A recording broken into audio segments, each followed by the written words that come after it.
keeping with our own tradition, I'll start by bowing to my right and bow to my left. And having done so, request delegates to now observe a moment of silence for prayer or meditation.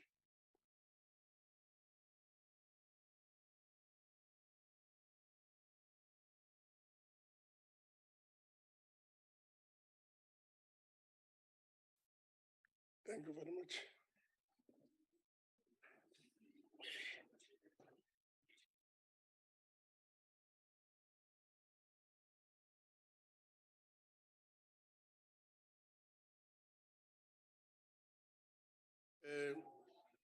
Thank you very much. Please allow me, fellow delegates, to then move on and indicate that the rules and processes do apply in this hybrid sitting. So before we proceed, I would like to make the following announcements. That the hybrid sitting constitutes a sitting of the National Council of Provinces, that delegates in this hybrid sitting enjoy the same powers and privileges that apply in a sitting of the National Council of Provinces, that for the purpose of the quorum, all delegates who are logged on to the virtual platform shall be considered present, that delegates must switch on their videos if they want to speak, that delegates should ensure that the microphones on their gadgets are muted and must always remain muted unless they want to speak. That all delegates in the chamber must connect to the virtual platform, that delegates who are physically in the chamber must use the floor microphones and should switch their microphones on when they need to address the chairperson. That all delegates may participate in the discussion through the chat room, and note that the interpretation facilities is active. Permanent delegates, members of the executive, special delegates, and SALGA representatives on the virtual platform are requested to ensure that the interpretation facility on their gadgets are properly activated to facilitate access to interpretation services. Permanent delegates and members of the executive in the chamber should use the interpretation gadgets on their desks to access the interpretation facilities. Honorable delegates, please allow me to announce that for today's sitting, there will be no notices of motions or motions without notice. Further, I would like to take this opportunity to inform the House that we have now been joined by Honorable Mbali Dlamini, who has been sworn in as a permanent delegate representing Mpumalanga. Welcome, Mbali. Is she here? She's not here, but we welcome Mbali. Welcome, wish.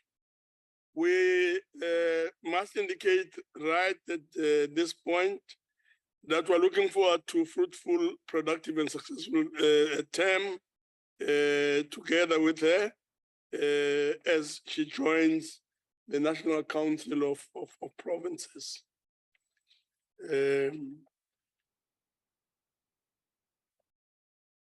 Honorable delegates, before we proceed to the subject for the debate, I would like to take this opportunity to welcome the Deputy Minister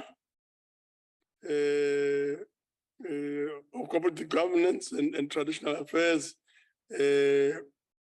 Honorable Bapela, MECs, SALGA representatives, especially the President of SALGA, who's with us today, all permanent and special delegates as well to the House. So welcome, Honorable Stoffel. We shall now proceed to the subject for the debate. The debate is on Local Government Week, advancing our collective effort to enhance oversight and accountability in the local sphere of government.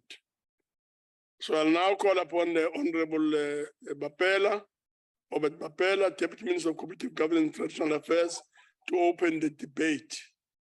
Honorable Bapela.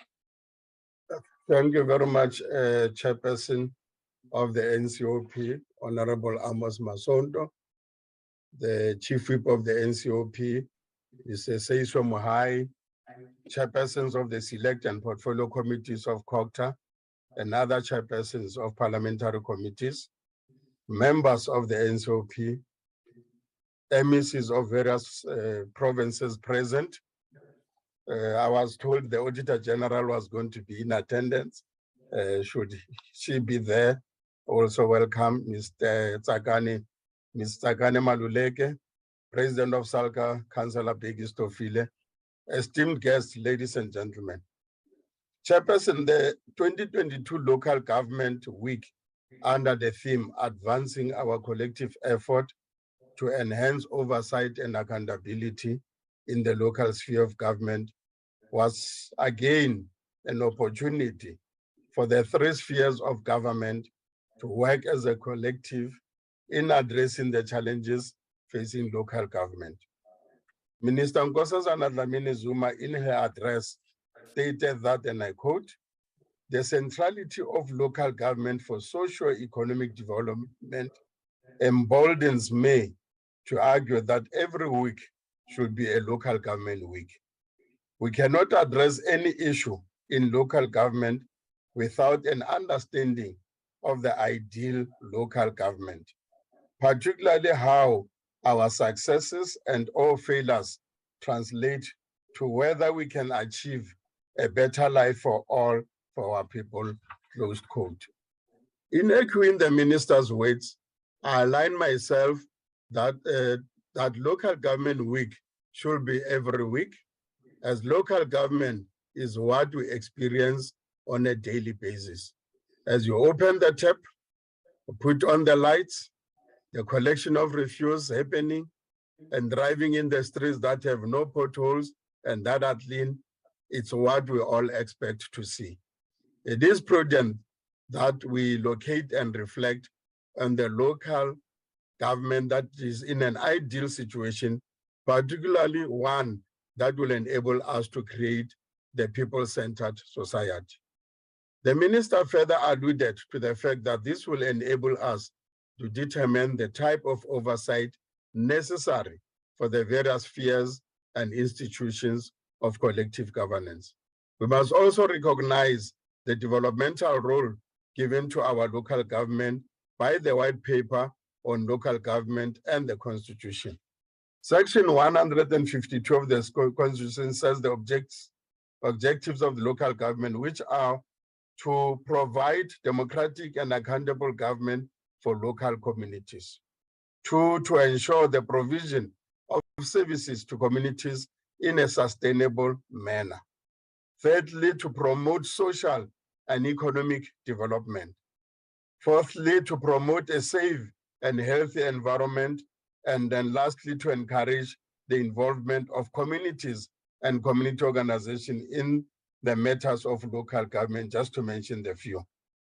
Our Constitution recognizes that these objectives require the provincial and national sphere of government to actively enable local government to function, as Section 154 of the Constitution mandates those spheres, the province and the national, to support, strengthen the capacity of municipality and to manage their own affairs, to exercise their powers and to perform their functions in accordance.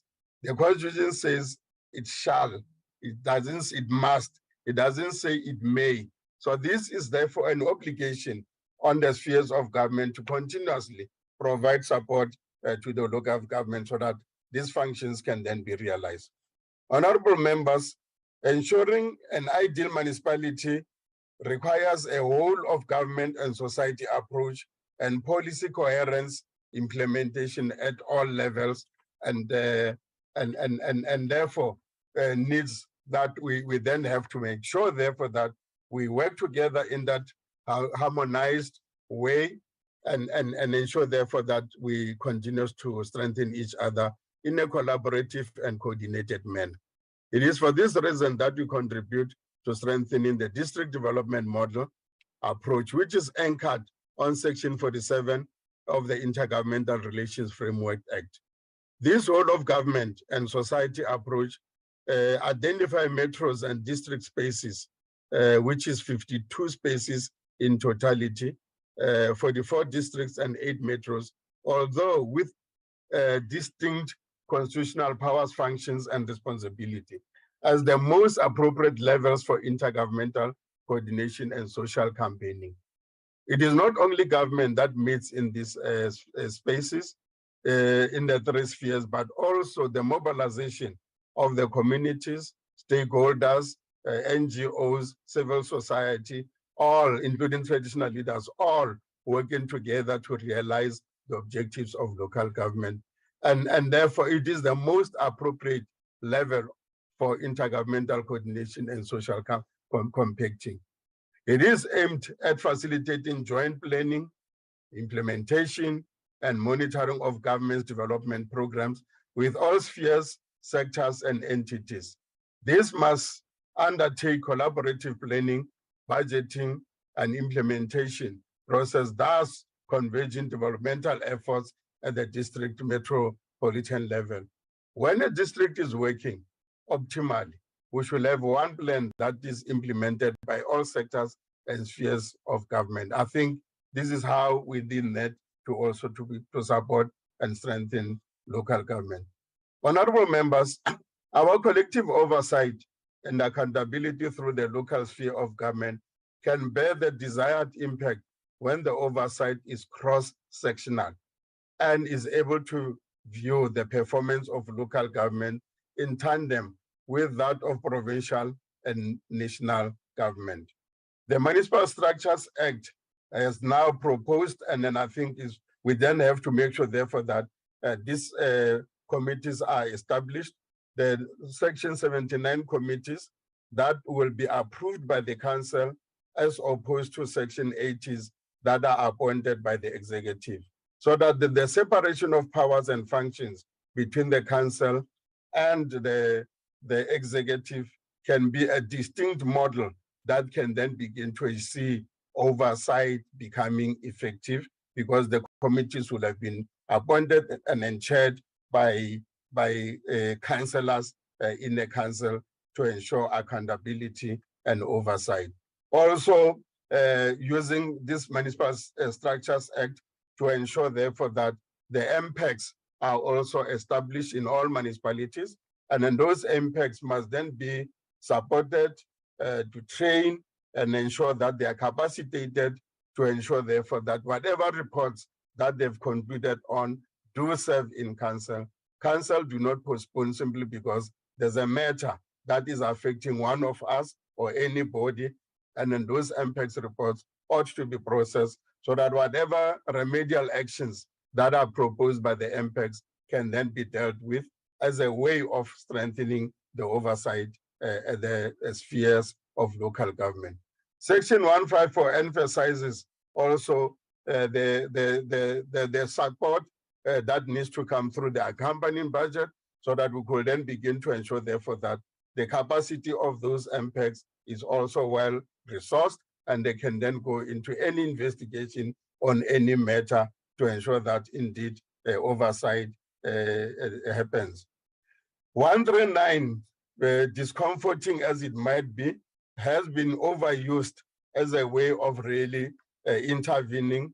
And therefore the role of 139, whilst it's a constitutional mechanism that still will be there, we then have to therefore ensure therefore the impacts are solely supported and that the municipalities are able to have the oversight strength and functionality that is optimal as it is in the provinces and also as it is at the national level. National and provincial interventions should be more effective and not leave any municipality in any worse off position.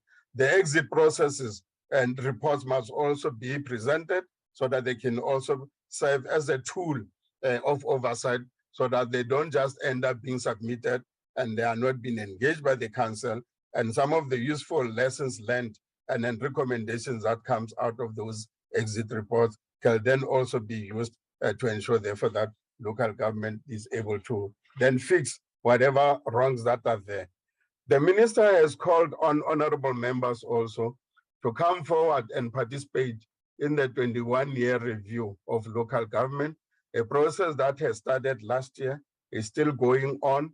There's a team of experts that are there appointed who will then receive any comments, proposals on what is working in local government and also what is not working, so that we could then come up with new ideas and new proposals that can make local government function to the optimal. So please, honorable members, if you can take this opportunity and do submission through the COGTA offices in the provinces and also through COGTA National, it will be a welcoming position, because some of the issues that were raised during the question answer session, there were very useful points from the experts that participated, from academia to the participants, the ministers that also got involved, and some of yourselves as practitioners in local government and yourself as members of NCOP and the provinces. We were able to then craft some of the ideas that the minister says, instead of responding in a Q&A format, we'll then be asking you to then submit so that we can then include it. The process is going to be culminating with a report that will be published before the end of the financial year 2022-2023, so that in March somewhere in the year 2023, this report will then be coming out to say, this is the review, and in the review we're proposing the following going forward, and in the review we think some of the amendments or new laws or ideas of changing some of the laws to really make local government function. We also take note of the over-regulation that the meeting, the focus on local government has raised, that probably is one area that we also have to look at. What are these regulations? Who then brings those regulations between the National Treasury and also COGTA? How do we then harmonize the regulation that is not so much complicated and complex, but the regulation that enhances and that makes local government to function optimally, so that at the end, we're able then to have municipalities that are functional in terms of good governance.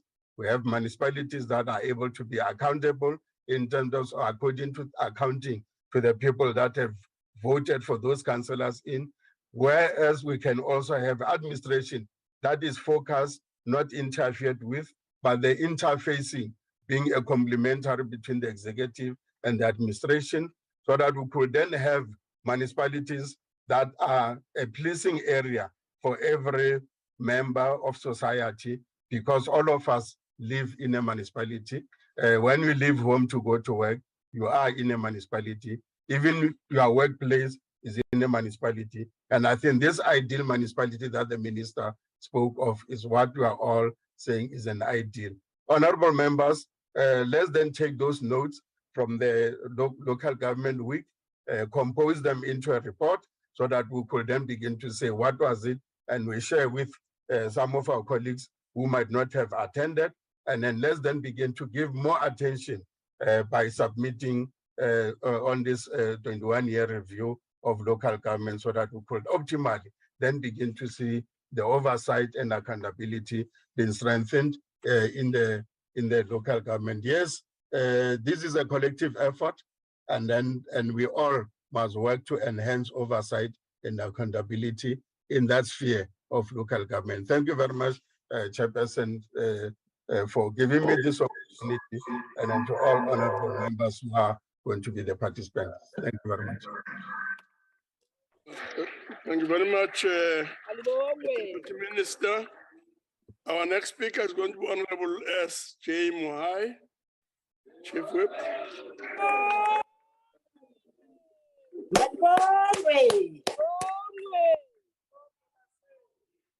Thank you, Chairperson of the National Council of Provinces. And also, let me recognize first and foremost the Chairperson of the National Council of Provinces, and also the House Chairs, the Deputy Minister of COGTA, Deputy Minister Bapela, distinguished special delegates, representatives of our organized local government, SALGA, and appreciate that almost its entire leadership is here in the chamber. And also members, honorable members of this house, the media houses that are here, ladies and gentlemen. First of all, let me start here by congratulating Councillor Tamim Gubani, Salga NEC member, on his birthday. And yes, yeah, there's no harm to say really, it's a good thing. It's a good gesture. To at least show it, you know it. It is his birthday. Yeah. Okay. And that Tami follows. Yesterday, I think we're celebrating MEC Dukwana's birthday. MEC of local government from the province of the Free State here. So we are really celebrating mood when we are with Salga and the provinces. And now it shows that this is a national platform for provincial and local government views. That's where it is housed, the National Council of Provinces, as a unique body. So we celebrate with comrades and honorable members on their birthday. The 12th NCOP Local Government Focus Week takes place in the year that marks the 25th anniversary of the NCOP as a second chamber of the South African Parliament. This indeed marks the coming of age of our democracy and its institutions, especially Parliament, as a critical voice of the people in the battle of ideas or for the building of the national democratic society. As we grapple with the challenges facing local government, we should be reminded that this is a critical sphere of our government that is located closer to our people, thus positioning it at the cutting edge of community participation, service delivery, and local socio-economic development. Chairperson, we should equally remind ourselves that the first 10 years of our democracy was marked by the building of the solid foundations for a system of local government. This included policy development, the design of appropriate model of local government, and that is responsive to the developmental challenges of South Africa, in line with the fundamental values of our constitution. The foundation of our system of local government was built on the foundation of apartheid colonial legacy of special development. Among key elements of this legacy that continues to haunt the local government are, among others, the unequal concentration of resources between urban and rural provinces, the unequal development patterns between residential areas historically designated for whites and Black African majority, the design of electricity, transport, and water and sanitation infrastructure mainly that was in the white communities only, the deprivation of the indigenous Black African majority of access to housing, public health services, education, and other basic needs. Honorable Chairperson, we owe it to the African National Congress that at the core of the earlier years of the evolution and development of local government as a distinct sphere of government was the reversal of this apartheid colonial legacy built over more than 300 years.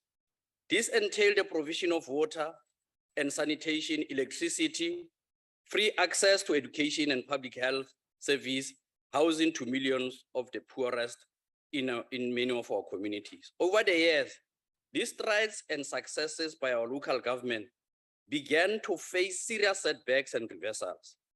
Key among these reversals was the creeping of a culture of corruption and lack of accountability by the elected representatives to the communities. Poor governance and financial management resulting in wasteful expenditure of billions of public funds that are meant to improve conditions of our people. We in the African National Congress stands here today to reassure the South Africans that despite the complex challenges that are facing the local government, together with them, will overcome and restore the confidence of our people in this critical sphere of our system of governance.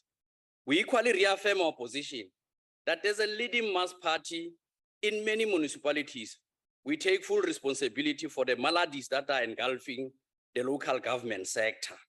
We do this guided by the revolutionary moral and ethical teachings of one of our own, the late president of the ANC, Oliver Reginald Tambo, when he said, and I quote, "We must tell the truth, even if it coincides with our enemy," close quote. Over the last 2 days of the deliberations of the local government focus week, there was an overwhelming consensus that our system of local government continues to be inflicted by serious setbacks and reversals, as evidenced by successive performance audit reports by Auditor General. This has once again triggered a renewed urgency for the reimagination of the legislative sector oversight, accountability, strategic framework on local government. Chairperson, as a point of departure, we must proceed from the appreciation of the core constitutional mandate of the National Council of Provinces, followed by critical reflections on about the current conceptualization and practice of oversight over local governments, its efficacy, effectiveness, and impact in restoring good governance. This should be accompanied by the shared appreciation of the distinct roles of different role players and strategic convergence between these roles to avoid mandate creep and duplication between the different actors, namely the AG, Auditor General, national and provincial departments of COGTA, the national and provincial departments of treasuries, and the South African Local Government Association. The mandate of the NCOP in relation to local government oversight has its foundation on the Constitution and relevant sections that articulate it. And the Constitution enjoins the NCOP to the provincial intervention in municipal administration and monitor interventions.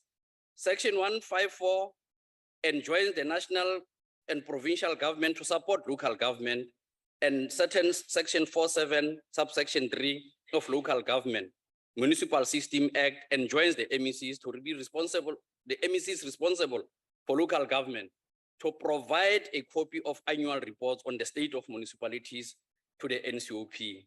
The interaction of the NCOP with municipalities and the provincial departments of COGTA should not be construed just as oversight over municipalities, but mutual support and cooperation in line with Section 41 of the Constitution.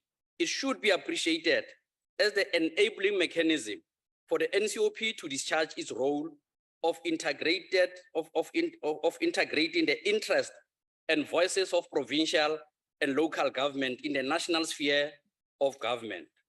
Chairperson, allow me to concede upfront that this alone is not sufficient to forge shared appreciation and understanding of how NCOPs should interface with municipalities and provinces in carrying out this constitutional mandate. We need more engagement among the stakeholders to resolve this. The issue of balance between Section 139 provincial intervention in the municipal administration and Section 154 on national provincial government support to municipalities is among issues that were raised sharply. This relates also on the efficacy and effectiveness of Section 139 in its current configuration. Chairperson, it is my submission that these issues can be better handled in the envisaged legislation that is intended to regulate Section 139 interventions. What can be done in the immediate and medium term is to identify critical gaps in the current approach and systems to provide short-term solution. There is no doubt that remarkable strides have been made since last NCOP Local Government Focus Week, as evidenced by the report of the AG and the Minister of Cooperative Governance and Traditional Affairs. The Auditor General report highlights significant improvement also in some instances, some municipalities that were in a terminal, where those were in a terminal state of financial mismanagement are reporting progress.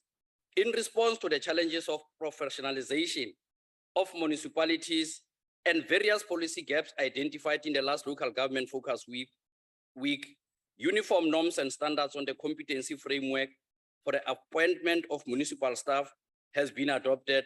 The ministry is also in a comprehensive process of policy review, which also one the deputy minister has just invited us, that we must take keen interest in engaging on those issues. Chairperson, the district development model was initially piloted in selected district municipality, has since been rolled out to all other district municipalities. What distinguishes the National Council of Provinces from other houses in the legislative sector is that it deals directly with developmental issues. It is our duty, therefore, to ensure that we transcend narrow party politics to focus on the needs of our people. This should be a working house. This should enjoin us to move beyond endless diagnosis towards concrete action. There is consensus that failure to track and prioritize issues highlighted over the last 2 days into a consolidated legislative sector oversight and accountability plan will be the betrayal of the spirit of the deliberation. This therefore places huge responsibility for the National Council of Provinces, and we kindly accept this responsibility that we shall work with local government, provinces, and the national sphere of government to ensure that we make scoring successes in changing the face of local government in our country. Thank you, Chair.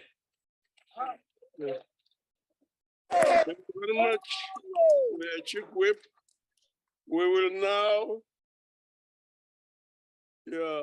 on what point are you rising? Yes. Oh, no, thank you very much. That's important. Honorable Mbali is on the virtual platform, and therefore let's note that. Thank you very much. The next speaker is going to be Honorable Z.A. Williams. Honorable Williams.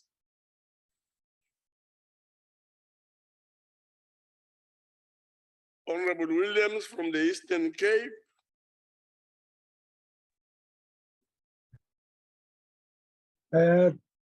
Thank you very much, Honorable Chair.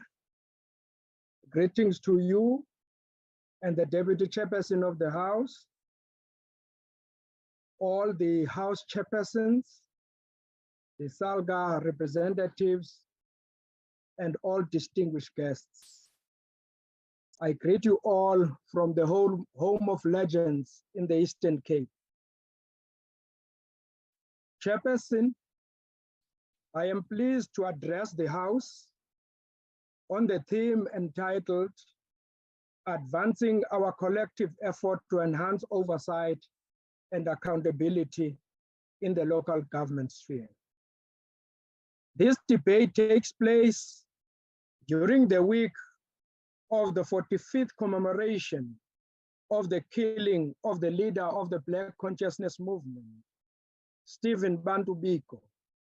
At the same time, it takes place a week after the 30th commemoration of the Bishop Massacre, which took place on the 7th of September, 1992. Both incidents stand in our national memory as a reminder that justice and fairness are values that have cost us many lives. They must constantly remind us that we stand here today as custodians of a moral project whose price was blood, and that we too must continue to pay the price of selflessness in carrying out a duty as servants of the people, and we dare not forget. Chairperson, Section 152(1)(a) of the Constitution states that the objects of local government are to provide democratic and accountable government for local communities. In addition thereto, to ensure the provision of services to communities in a sustainable way. Furthermore, Chairperson, Section 1541 of the Constitution states that the national and provincial government, by legislative and other measures, must support and strengthen the capacity of municipalities to manage their own affairs, to exercise their powers, and to perform their functions. To give expression to oversight and accountability, Parliament promulgated the Municipal Finance Management Act and the Municipal Systems Act as instruments of law that give meaning the developmental principles outlined in the White Paper of 1998. They set out procedures and processes for municipal operations, planning, governance, and accountability. The White Paper on Local Government provided the conceptual framework for municipal finance, which supports the developmental role of local government. This was to enable local government to meet the objectives as envisaged in the Constitution. It underlined accountability, transparency, good governance, sustainability, adequate revenue, and efficient use of resources. Sound financial management practices are essential to the sustainability of municipalities, and they underpin the processes of democratic accountability. The MFMA and its regulations seeks to address weaknesses in budgeting, accounting, as well as reporting, and provide tools for improving efficiency in the use of public funds within an integrated accountability system.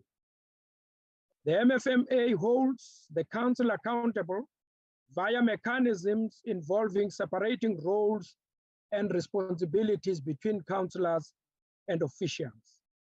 It envisages this as a good strategy for good governance and accountability. The municipal manager must hold the primary legal accountability for financial management in terms of the MFMA, together with other senior officials for implementation of service delivery outputs. The aim is to allow managers to manage and councillors to exercise their oversight. The existing legislative framework creates a matrix of integrated accountability systems wherein a municipality must account to communities for service delivery, account to the Auditor General for use of public funds, report regularly to provincial and national treasuries about the revenue management, compliance, and legislation, as well as grant expenditure. With that said, Chair, let me quickly go to reasons, possible reasons, why some of our municipalities are still facing teething problems. While no municipalities are the same, research indicates deficiencies in the oversight role of municipal councils, which shoulder the overall responsibility for financial oversight. This implies that committees have abdicated their responsibilities for oversight. This implies that internal audits are dysfunctional and there's no implementation of Auditor General's reports and recommendations. Majority of our municipalities still fail to comply with deadlines set out in the MFMA for submission of reports and quarterly reports, followed by consultation processes. In view of these problems, it appears that the core which inhibits service delivery in our municipalities remains the shortage of skills and capacity to plan, collect revenue, budget, and spend according to approved plan. This directly affects our capacity to deliver services with sustained low levels of spending on capital budget to expand access to water, sanitation, electricity, and housing, among other things. Inefficiencies in local government procurement systems tend to focus on procedural compliance rather than value for money and place an excessive burden on weak support functions. The way supply chain management system is implemented severely affects provision of roads, waste management, and refuse collection. Poor revenue management is one of the causes of financial distress for local government, and that affects economic sustainability of municipalities. As a result, many municipalities can't finance their operations. Irregular, fruitless, and wasteful and unauthorized expenditure recur each year, and the Auditor General in 2021 financial year has placed irregular expenditure at 39 billion. Repairs and maintenance of municipal assets are crucial to prevent supply and service delivery interruptions. Circular 71 sets an 8% norm for expenditure on repairs and maintenance as a share of value for property, plant, and equipment. With that said, Chair, I now move to ways in which we can enhance oversight and accountability in the local government sphere. Having highlighted the lack of oversight and accountability in the local government sphere, let me hasten to tabulate some of the strategies which can be employed to enhance oversight and accountability. Oversight structures, such as councils, must place emphasis on the administration processes and the Auditor General's reports. Audit action plans for both internal and external audit must form part of performance agreements of municipal managers and accounting officers. Oversight structures must strictly ensure quarterly reporting. Consequence management must be applied in instances of breach consistently. We must ensure that performance indicators are smart, and councillors must be empowered to exercise oversight on the work of the administration. Audit committees must be led by people with knowledge, skills, and expertise and competencies to hold administration Williams, as you conclude. To enhance collective accountability, only qualified and experienced officials must be appointed. The last one, Chair, is that we need to urgently professionalize local government administration. I thank you. Thank you very much. Our next speaker is going to be Honorable Fesser.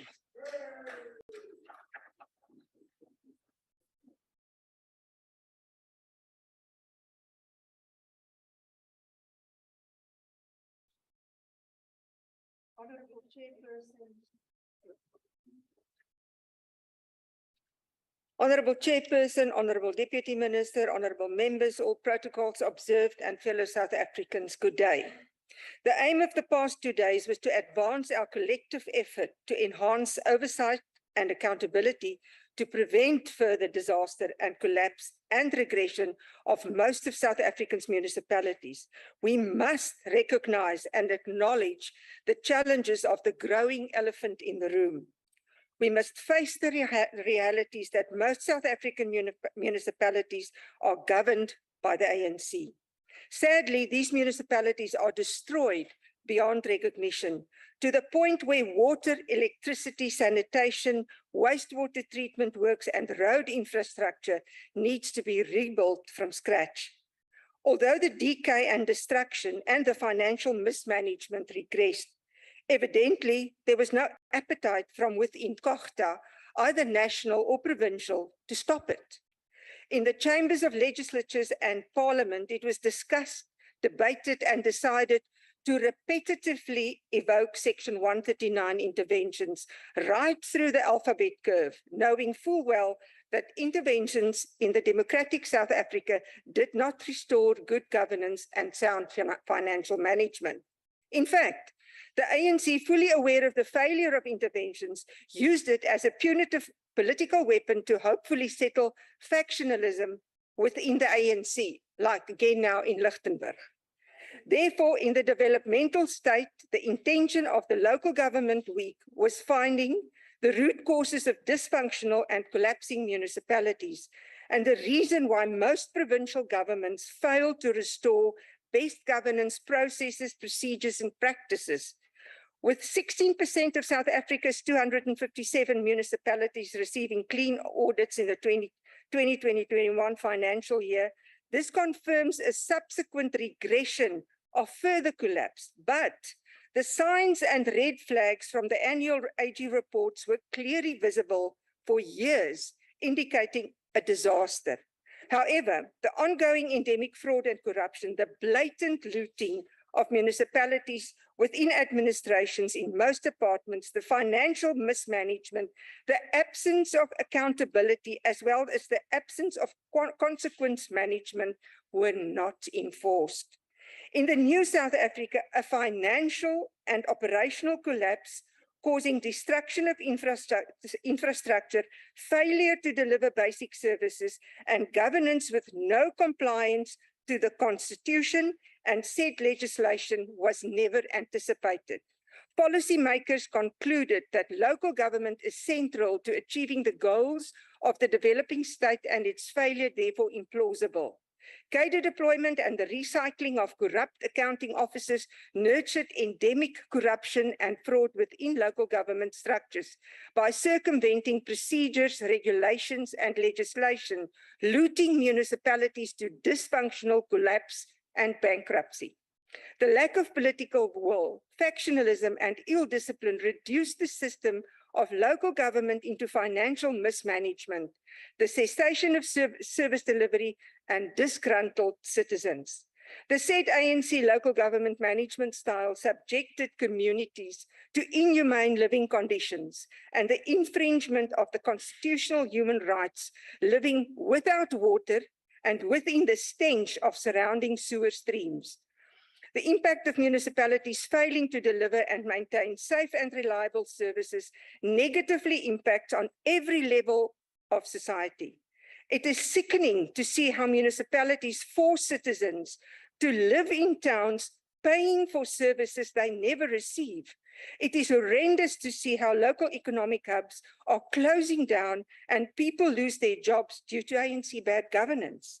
In conclusion, Chairperson, the closure of the Clover cheese factory in Lichtenburg in the Northwest due to multiple service delivery failures has cost the town more than 400 jobs.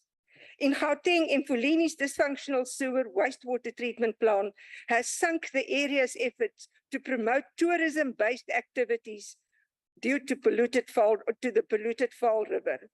Without fixing municipalities, we will never fix development in South Africa. There is a very clear political divide between functioning and non-functioning municipalities. Most of South Africa's municipalities collapsed or seem to be on the verge of collapse, except those in the Western Cape. They have good governance. I thank you. Thank you very much. Next to take the podium is Honorable Tukwana. Honorable Tukwana.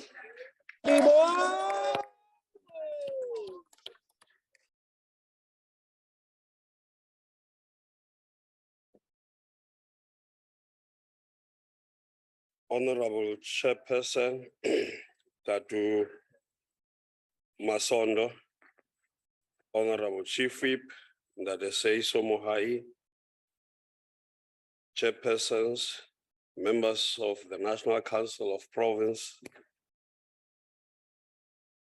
provincial delegates, distinguished guests, ladies and gentlemen. Chairperson, the debate signals the end of Local Government Week 2022, a platform of Parliament which is designed to afford provinces a chance to reflect on the particular challenges facing local government. especially taking stock of opportunities in the present and looking forward to the future, and to share best practices and establish a new path for development. The Local Government Week takes place under the theme, Advancing Our Collective Effort to Enhance Oversight and Accountability in the Local Spheres of Government. For us as a free state government, and indeed the people of the province, this debate takes place at a time when the diamond mine dam burst open and ravaged the community of Jagersfontein, leaving many residents homeless and destitute. This mine dam has caused untold destruction in the area, as a result of which at least one person is reported to have died and one still missing. Our government has stepped in to assist affected families with clothes, food, and accommodations, and many other NGOs came into the party.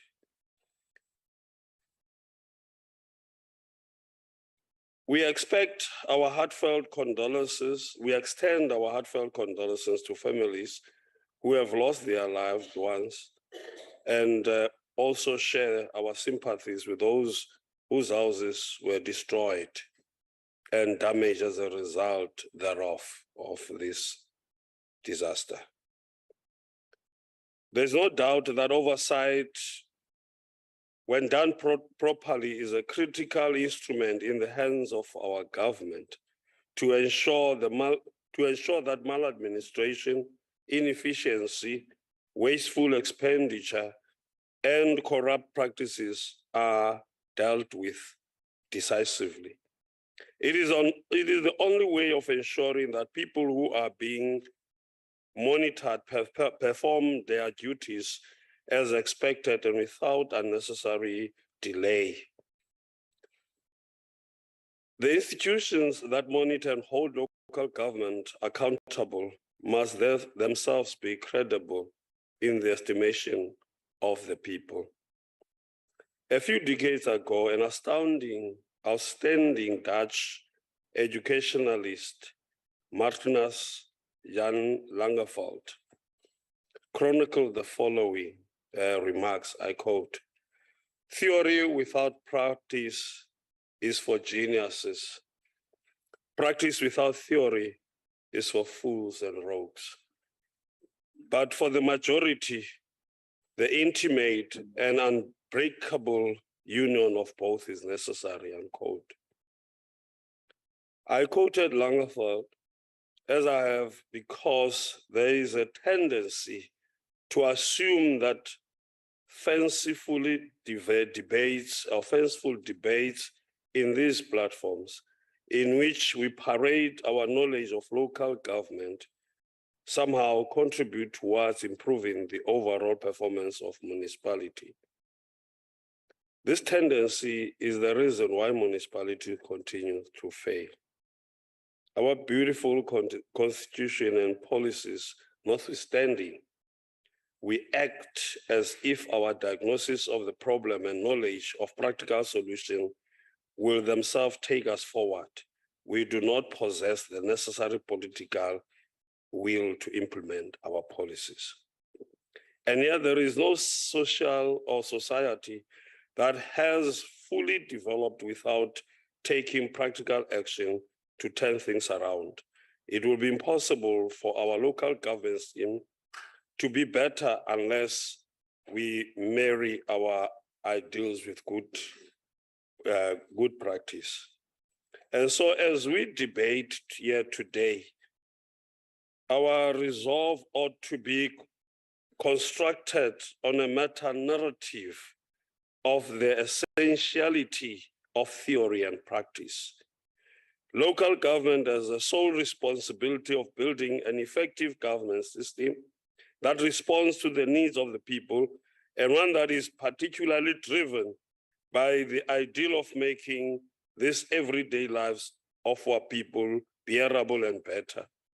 Because of its proximity to the people, local government enjoys a possibility to be an authentic service delivery voice of the people. We must agree on the broad framework that clearly explains how our government intends to exercise its oversight over municipality. We must take stock of existing instruments of oversight, carefully scrutinize their particular limitations, and reflect on uniform mechanisms to improve them. At the center of this exercise must be allocated three important questions. What is the value we seek to extract from oversight? How exactly must this oversight unfold? And what capacity is needed for the success of government oversight?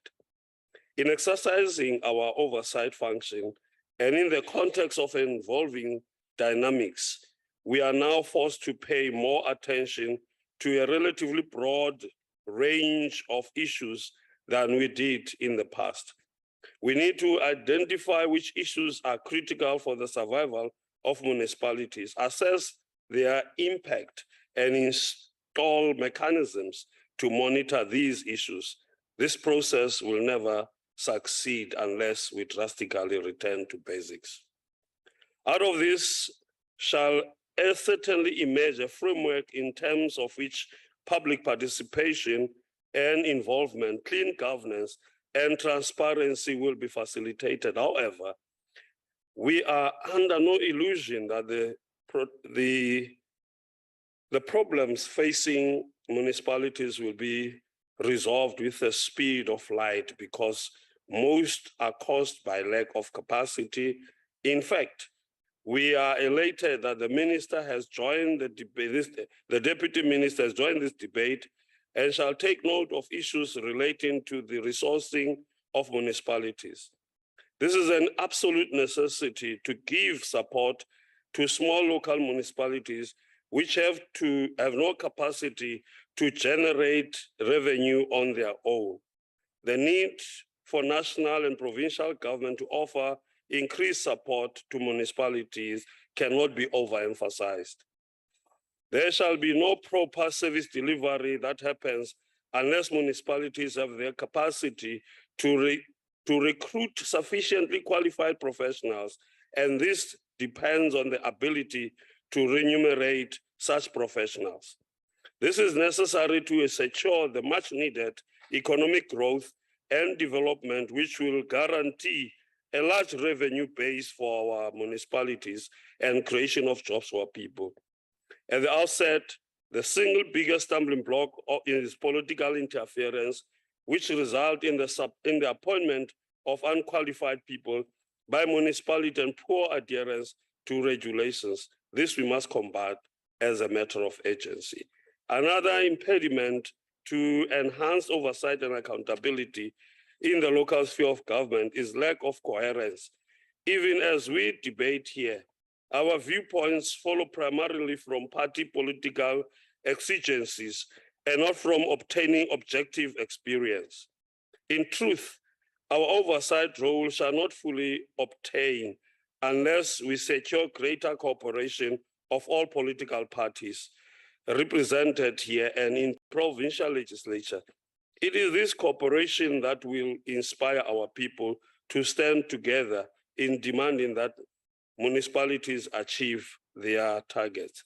Our actions must transcend more declarations of intent. Our commitment must find practical expression on the ground. Gone are the days in our government where rights and or wrongs conduct is determined within the narrow confines of self-fulfilling party political fortunes. We need to work harder as government together and with municipalities and across political lines. As you conclude, Honorable Dukwan. As we conclude, Chairperson, let me borrow what the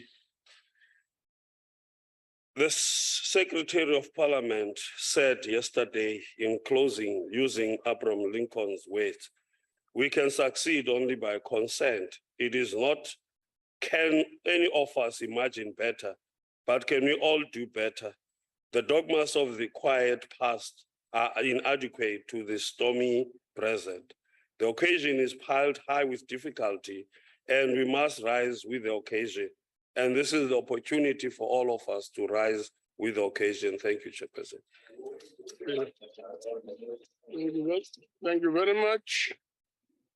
I now call on Honorable S.A. Lutuli to come back.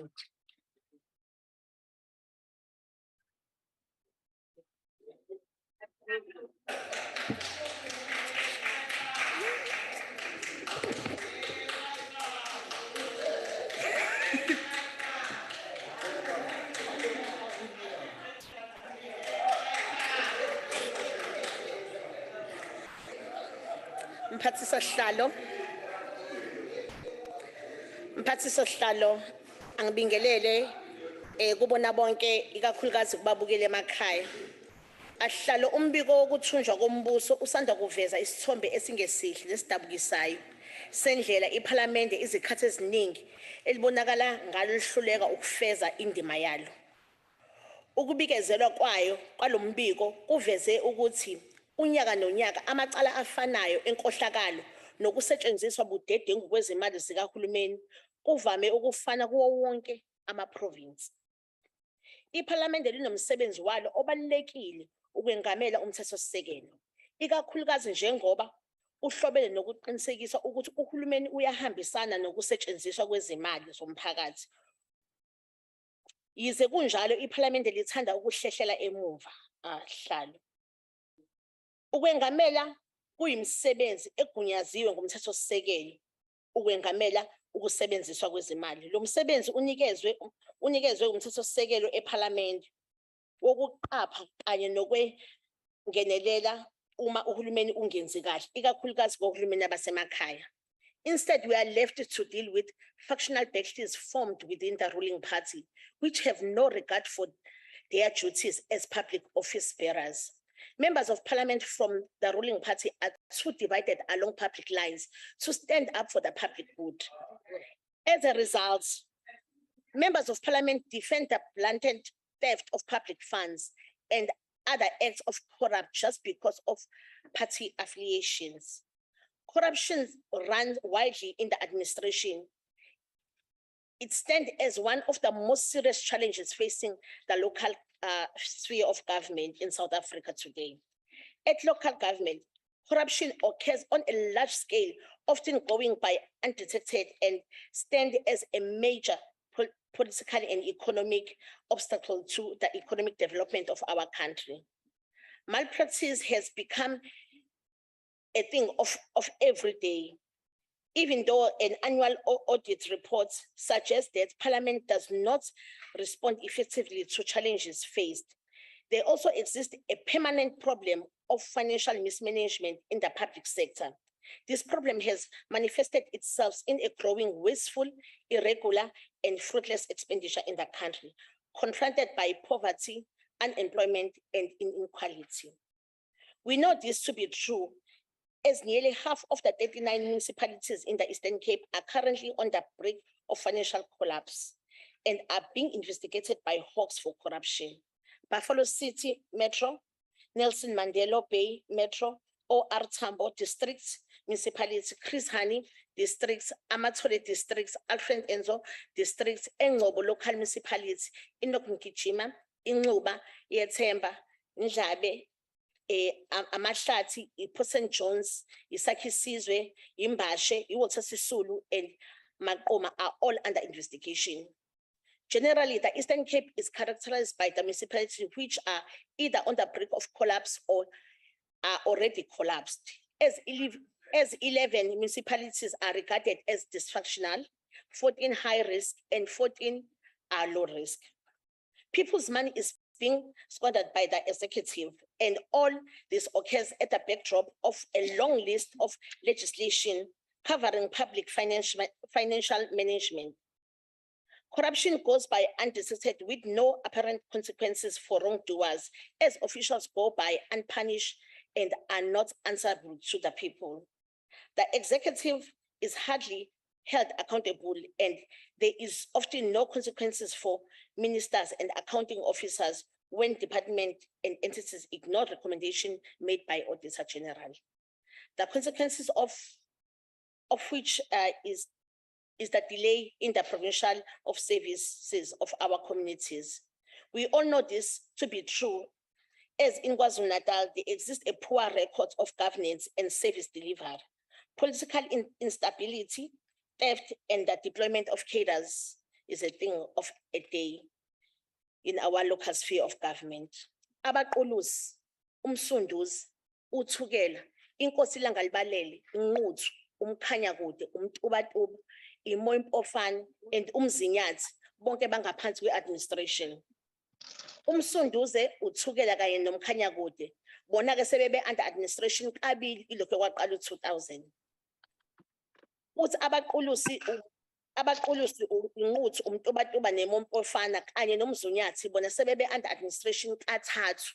Okuyinkinga okubuzakalayo ukuthi kahle kahle le mkhandle yazi into ayenzayo noma ayazi. There exists no tangible program of action in place to change the conditions of our people. Instead, what is offered in local government is opportunities for looting and management of public funds. So much so that the large amount which are stolen from the public revenue paints a gloomy picture for the country's long-term economic development. Chairperson, can I be protected? All the members, please proceed. Lack of Honorable- oversight and accountability hampers the manner in which services are provided to our people and is a direct attack on our communities. For it is at local level of government where service delivery needs to be seen by the people, as it is the poor who makes use of state resources the most.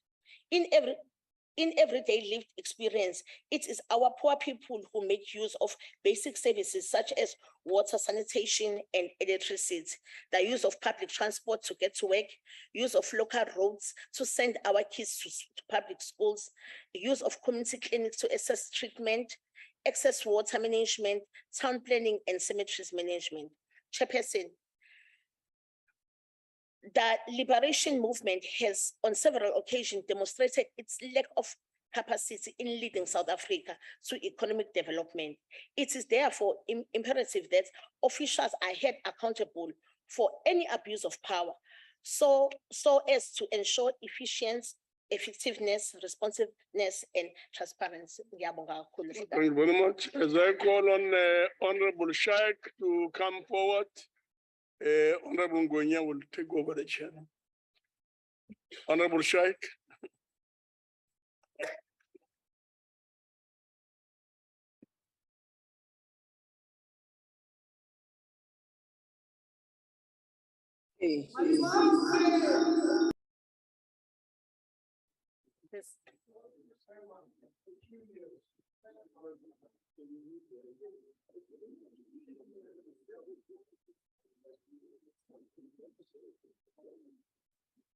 Greetings, Honorable Chairperson, the Deputy Minister, members of the Executive Council, the President of SALGA, honorable delegates of this August House. In the 2021 local government elections, the African National Congress renewed its mandate in the majority of municipalities. In this local government election, we acknowledge challenges which were also attributed to the weaknesses in political leadership and insufficient engagement with local communities, amongst others. We should recognize that we gather and debate today, not as a product of ourselves, but a product of the people who exercise their democratic right to vote. The voter turnout is one other indicator that indicates that a disconnect between people and the political system is developing. Despite the challenges confronting local government, people went out in their numbers to affirm the African National Congress as the leading movement to take South Africa to a higher developmental level. The South African government architecture has three spheres of government, with the local government sphere entrenched in all communities and closest to the communities. The local government sphere is driven by the people as it plans, and the distribution of its budget is informed by the needs of communities. The Integrated Development Plan is an engaged process which is anchored by communities through intensive public participation processes in each ward. The local government system is rooted and its responsiveness is also impacted by the functionality of its ward level representation through the councillor who has been voted by that particular community and establish ward committees which strengthen governance and enables agility and broad representation at a ward level. This, honourable members, is the fundamental base in which local government functions. Furthermore, local government is also anchored by the functionality of organs of people's power at a local level. In addition to ward committees, there are other community policing forums and other community organizations which respond to the plight of the people in that community. Honourable Chair, the ANC-led government has, through progressive policies and legislation, opened up political spaces for public participation in local decision-making processes.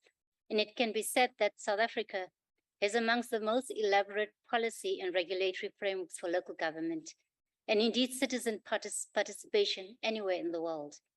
However, the practice at local government level varies across municipalities.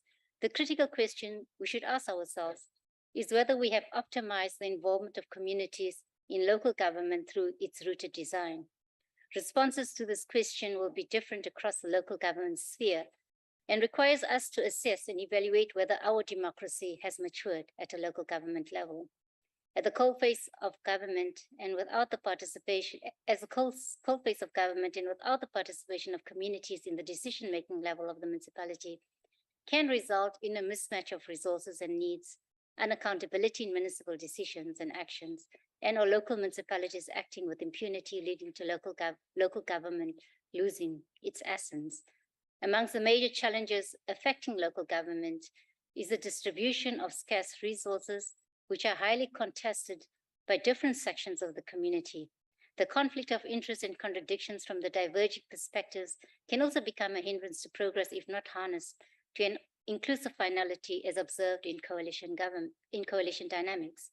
Some amongst the community can lose confidence in the system, which has to factor in the needs of all sections of society in rural and urban areas across various social strata and from different class positions. Honourable Chair, amongst the challenges raised in the 2022 NCOP Local Government Week is the level of criminality which has creeped into the local government system, causing terror and coercing political leaders and government officials to take decisions to fulfill narrow business interests which are driven by extorting funds rather than to provide services to the people and to build sustainable business enterprises. Beyond these criminal elements, if local government is not rooted amongst the communities, is not in continuous and dynamic contact with communities, and ignores calls of the communities, we need to ask the second question of who informs planning and resource distribution, and in whose interest will such municipal political leadership and administration serve, if not driven by the people. Agendas and narrow business interests, which are convoluted with criminality set in local government, when we do not center communities in decision-making and there is a lack of transparency. The proliferation of some business forums, which are camouflage criminal syndicates, are finding expression because of the gap created between the municipalities and communities. Matters of the local political economy manifests at a municipal level, which has a significant impact in projects implementation and the spending of municipalities. Our local municipalities should prioritize equitable distribution of resources and business opportunities to our communities to support the local economy and the township and village economy. However, various reports have demonstrated a tendency of a few companies receiving most capital expenditure projects, which has narrowed the supply side of the provision of services to a few. We urge municipalities and SALGA to work with the law enforcement agencies in order to tackle these criminal elements, which, if not attended to, will become a feature of our local government system, placing it in a brink of collapse as these criminal interests do not have the interest of people at heart. Honourable Chair, over the years, the relationship between local government and people has not reached the envisaged level, as this is reflected in the level of participation in local government elections, despite being contested by leaders at a community level. Accountability is a critical principle of any governance system, and it manifests in different periods through different processes. The African National Congress has introduced compulsory monthly community meetings by ward councillors as a standard practice for councils to report back to the people on progress of implementation of programs proposed by the communities and to account on the provision of services and other obligations. The people are the first line of defense of our democracy, and local government institutions exist to serve them and not the other way around. Communities are the recipients of government services, and they interface with municipalities at a relatively frequent level. This places communities as a critical player in holding the municipality and its leadership and officials accountable to the public. When we empower our people through civic education and continuous sharing of information and participation in decision-making processes, communities will take ownership for the success of projects, thus enhancing accountability. We need to center the people as a motive force of social agency for an accountable local government and to enforce oversight through listening to communities by oversight structures. Honorable Chairperson, another challenge affecting the local government sphere is the financial sustainability of several municipalities, with some municipalities being considered unviable. This is a significant systemic matter, which is a result of assumptions in the white paper that all municipalities will be financially viable through the collection of rates. This is true in some contexts, but not in many rural and old town contexts with a low population. The amount of receivables and debts owed to the municipality is a critical component of enhancing the financial sustainability of local government. The user pay principle is an important principle within the context of the financial model of local government. When communities are served with excellence, residents will not have a high default rate on payment of rates. When all municipalities strengthen their interaction and harness the relationship and confidence of residents with the municipality, payment of services will improve with time. We need to work with our people to address the problems of illegal electricity connections and illegal connection to water, which have a negative impact on the revenue generating capacity of the municipality. Illegal electricity connections have resulted in theft and vandalism of municipal properties by syndicates that loot cables for the scrap industry. Communities know community members who are involved in illegal connections and cable theft. We must transform our interaction with communities through developing digital applications which can assist municipalities to receive notifications from communities through an anonymous system if we are to clamp down the criminality which has the capacity to collapse the effectiveness of the local government system. We must create a conducive environment for the protection of whistleblowers in our municipalities to prevent victimization.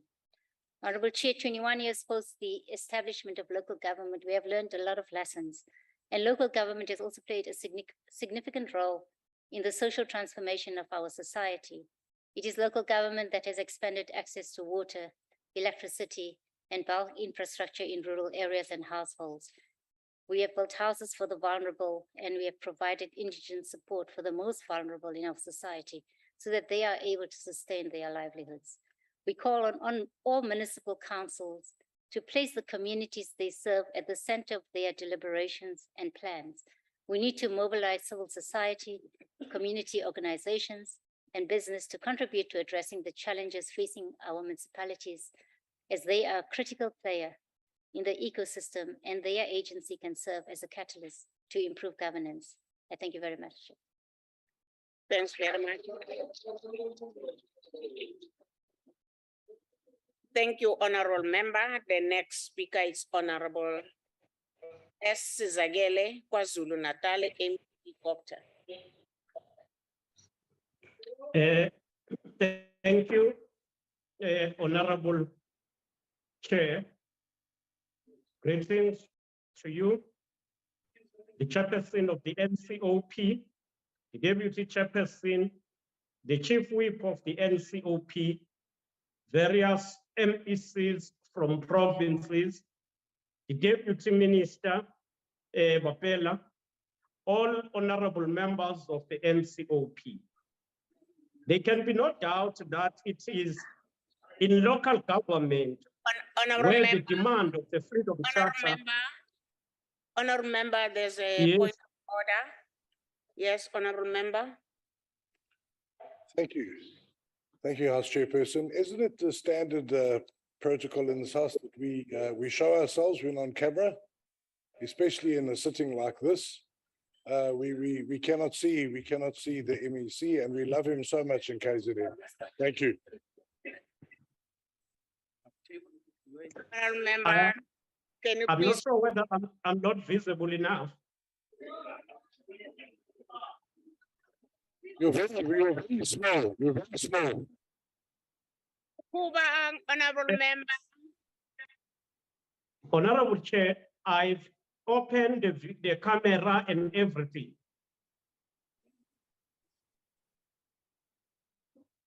Can I proceed? Yes, you can proceed. You can proceed, honorable member. Thanks. There can be no doubt that it is in local government where the demand of the Freedom Charter that the people shall govern find its overwhelming resonance. There is no doubt that through effective, ethical, democratic local government, people are able to take decisions that directly empower and improve their living conditions. Only through a capable, developmental, and participatory local government can reconstruct our country and deliver the promise of the better life for all. While there has been significant challenges that have faced the local government in the recent period, let us also remember the journey we've traveled together to create the local government that contributes to the vision of a truly united, non-racial, non-sexist, equal and prosperous society. The learners of history will tell us that it was in 1922 that the exclusively white SMART instituted the Stallard Commission, which resulted in the Native Urban Areas Act of 1923. Among others, that commission said, as I quote, the natives should only be allowed to enter urban areas, which are essentially the white man's creation, when he is willing to enter and to administer to the needs of the white man, and should depart therefrom when he sees so to minister, close quote. The recommendation of this commission planted the seeds of impoverished settlements far from any economic activities. It further exacerbated poverty in rural areas.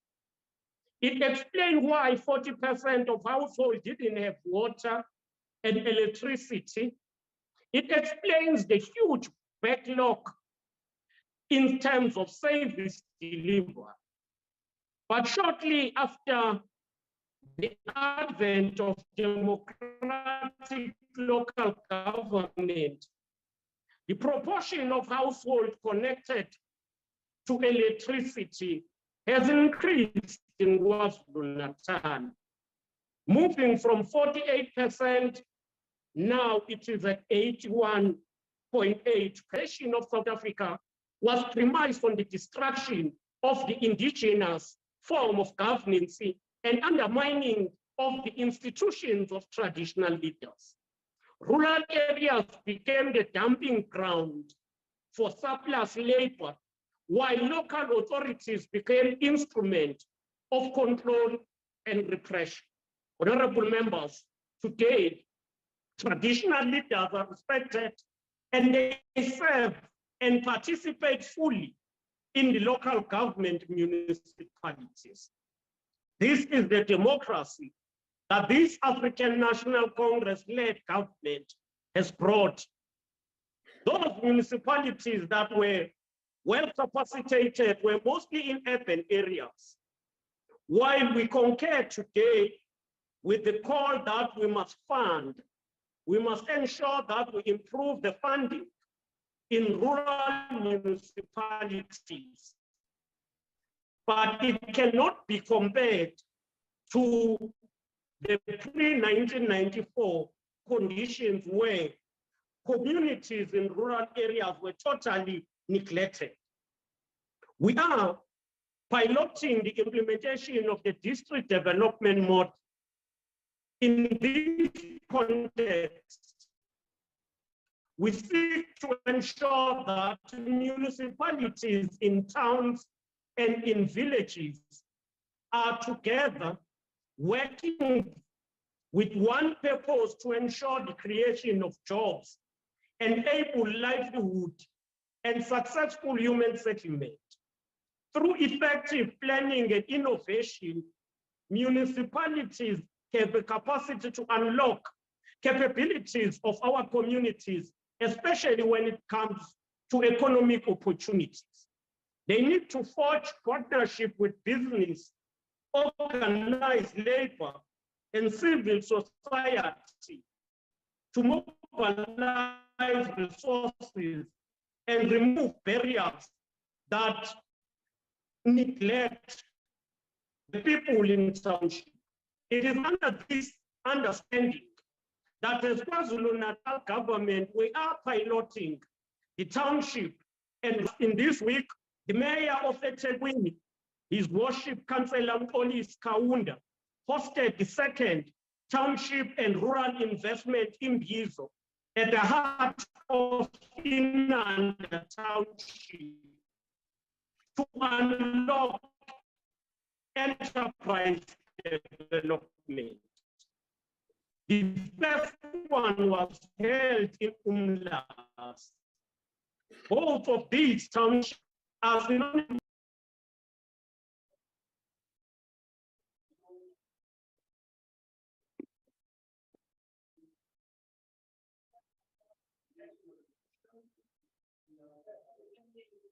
Honorable members, Sizokuba. Honorable members, the next speaker is Honorable British DA.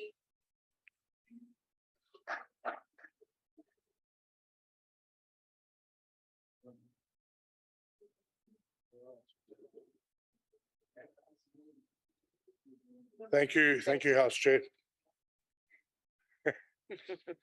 Honourable Chairperson, Honourable Deputy Minister, Honourable Members, fellow South Africans, good day. The theme of today's debates is advancing our collective efforts. Member. Yes. My extreme apology to you, Honorable Bretesser. I just wanted to raise, House Chair, that we should establish a principle in an event a member was having 6 minutes remaining and this technical glitch that occurs. We should be considerate that the country is going through difficult situation. It could not be because of a member, but it could be because of issues of connectivity. I'm just saying the table should advise in an event that the bulk of the statement of the member may not have been captured, it will reflect back in the House. While I'm not addressing those that are forever absent in the House, I'm relating to those that are contributing. Thanks.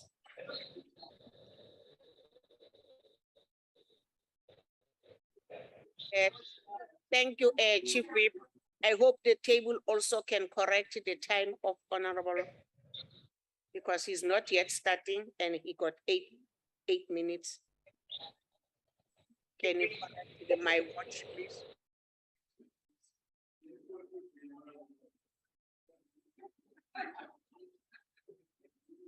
Okay, Honorable Member, you can start. Thank you. I'll continue from where I was, House Chair. So the theme of today's debate is advancing our collective effort to enhance oversight and accountability in local sphere of government. There was also an emphasis on cooperation between the different spheres of government. Whilst many colleagues today chose to spend time working on theoretical solutions, I, with authorization of my caucus, chose to evaluate this debate's theme on the ground. As I hail from eThekwini, it was obvious that I would focus on the sewage literally hitting the fan after 5 months of hapless planning and mismanagement on the part of the ANC-led municipality. You may call it a case study, if you will. A case study on bad planning. The bottom line is that when you consider the relationship between different spheres of government, you have to plan, plan, plan. As the saying goes, if you fail to prepare, you prepare to fail. When you plan, you consider the scenarios, many of which have not even happened, but might happen. Then you pull on all the stakeholders involved, all government departments, all professionals, all role players, all civil society organs, all NGOs. You pull in the resource people and plan to minute detail the resources available. And then you obsessively plan out every last detail involved, every last detail. And you make no assumptions, none whatsoever. From this process, you develop a standard operating procedure which can be activated immediately and put into implementation. Over the past months and the few days, I've spent time assessing damage to infrastructure in Mbilo, Tongaat, Manzantoti, Ugu, Mhloti, and Mhlanga. Frankly, there is evidence of continued uncontained sewage everywhere. What is painfully evident is that there has been a complete lack of planning. And that lack of planning has also had serious effects on local residents who live with this neglect. We have met many residents who despair at the lack of process. Residents in Padfield Park and Manners not only had to deal with the devastating loss of life and property, they also had to deal with the constant presence of raw sewage flowing through their properties, their roads, their streams for the past 5 months. These residents include the elderly and those with disabilities who are particularly vulnerable to unsafe environments. These residents are now considering rates boycotts and suing the city for their failure to provide them what they are paid to do. And who can blame them? The patience of paying customers is growing thin, and an explosion is on the way. The city has far too long given the likes of the Ngunyama Trust a free rates ride, despite a court order to the contrary. And there is simply not enough funding to make the city work. The reality is that for the past 2 decades, the administration has focused on other priorities and have allowed water and sanitation to crumble. There has been insufficient repair and maintenance on the system. The river courses have been neglected, filling up with debris. This was admitted by Deputy Minister Mhlobo when he briefed the ad hoc committee on the floods in July this year. There was no planning. The state of infrastructure was primed for disaster. And if you don't plan for a disaster, your plan will be a disaster. On the disaster itself, the municipality failed to plan how it would circulate South African weather service warnings, especially when they escalated to level 9. The resultant damage was catastrophic. The sheer power of nature is understandable. What is unforgivable has been the response of the municipality and COCTA and KZN. And it is not as if they were not offered any help. The Department of Water and Sanitation's officials that we engaged with advised that they'd immediately acted to provide water tanker services. They also sent 20 engineers in all engineering disciplines to the province to assess the damages and came up with a figure close to 2 billion for the repairs in the province. At the same time, COCTA and MISA duplicated the effort and came up with a completely different figure. The question must be asked, why were these 2 departments not coordinating? Planning and implementation would have eliminated that. Today, as we speak, there's around 600 million rand required to attend to the damage. And here, once again, we have a breakdown between the spheres. Treasury insists that there's been insufficient application and that applications were deficient. The eThekwini mayor insists that applications have been made and that 185 million rand is forthcoming, but of course has not yet materialized. Resource planning would have resolved this. My colleague Hans de Boer advised the municipality over 10 years ago that if they were to put aside 50 million rand per year as a contingent fund, they would be able to handle this sort of situation. That good advice was ignored. Likewise, a lack of planning has led to the insurance situation. Most water and sanitation infrastructure above ground is insured, but the information at hand is that claims have not even been assessed at this point, let alone processed for payment. No planning. Planning also assists in finalizing procurement processes that are quicker and efficient. Right now, the process is laborious and long. We have lost our ability to act quickly, to respond to a disaster. While some see the pain of fellow South Africans, others see the opportunity to make ill-gotten gains out of their misery. As a result, the real-time audits done by the Auditor General during the crisis, whilst good in the corrupt environment created by the ANC, it has also slowed down the process of distributing water tankers. A lack of prior planning has led to the Department of Water and Sanitation issuing directives against municipalities to fail to comply with the Water Act. And if you think all of this is fanciful thinking, if you think that I'm standing here talking about blue sky and planning, I can assure members that less than 20 kilometers away from this very house is the Western Cape Disaster Management Center. There you will find a full facility with numerous officials who are professionals in their own right, who spend every single day obsessing and planning and mitigating risk. When you go to their facility, you will see a room half the size of this perhaps, but every single wall is covered with television screens, so you can see every single thing that's going on in the province. That is how you plan. They make real response and real recovery a reality. You see, members, the DA believes that when you fail to prepare, you prepare to fail. And that's why we get it right. That same disaster management center helps out the National Disaster Management Center. They learn from each other.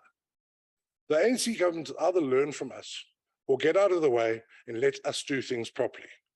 It's their choice. If they don't wake up, 2024 is coming. We are prepared. Siyabangena.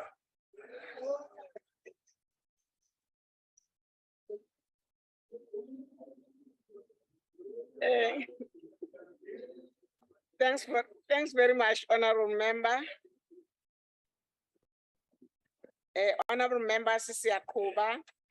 The next speaker is Councillor B. Stovile, Salga President.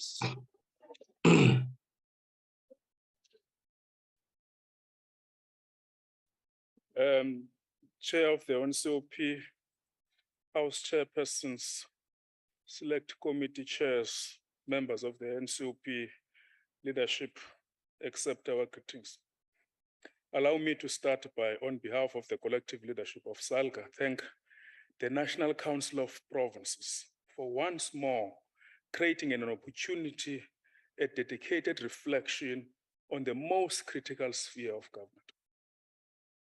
As with all previous convened local government weeks, at the start of this 2022 edition of the NCOP Local Government Week, we had hoped that the debates, deliberations, and engagement will provide an opportunity to propose lasting, practical, and sustainable solutions.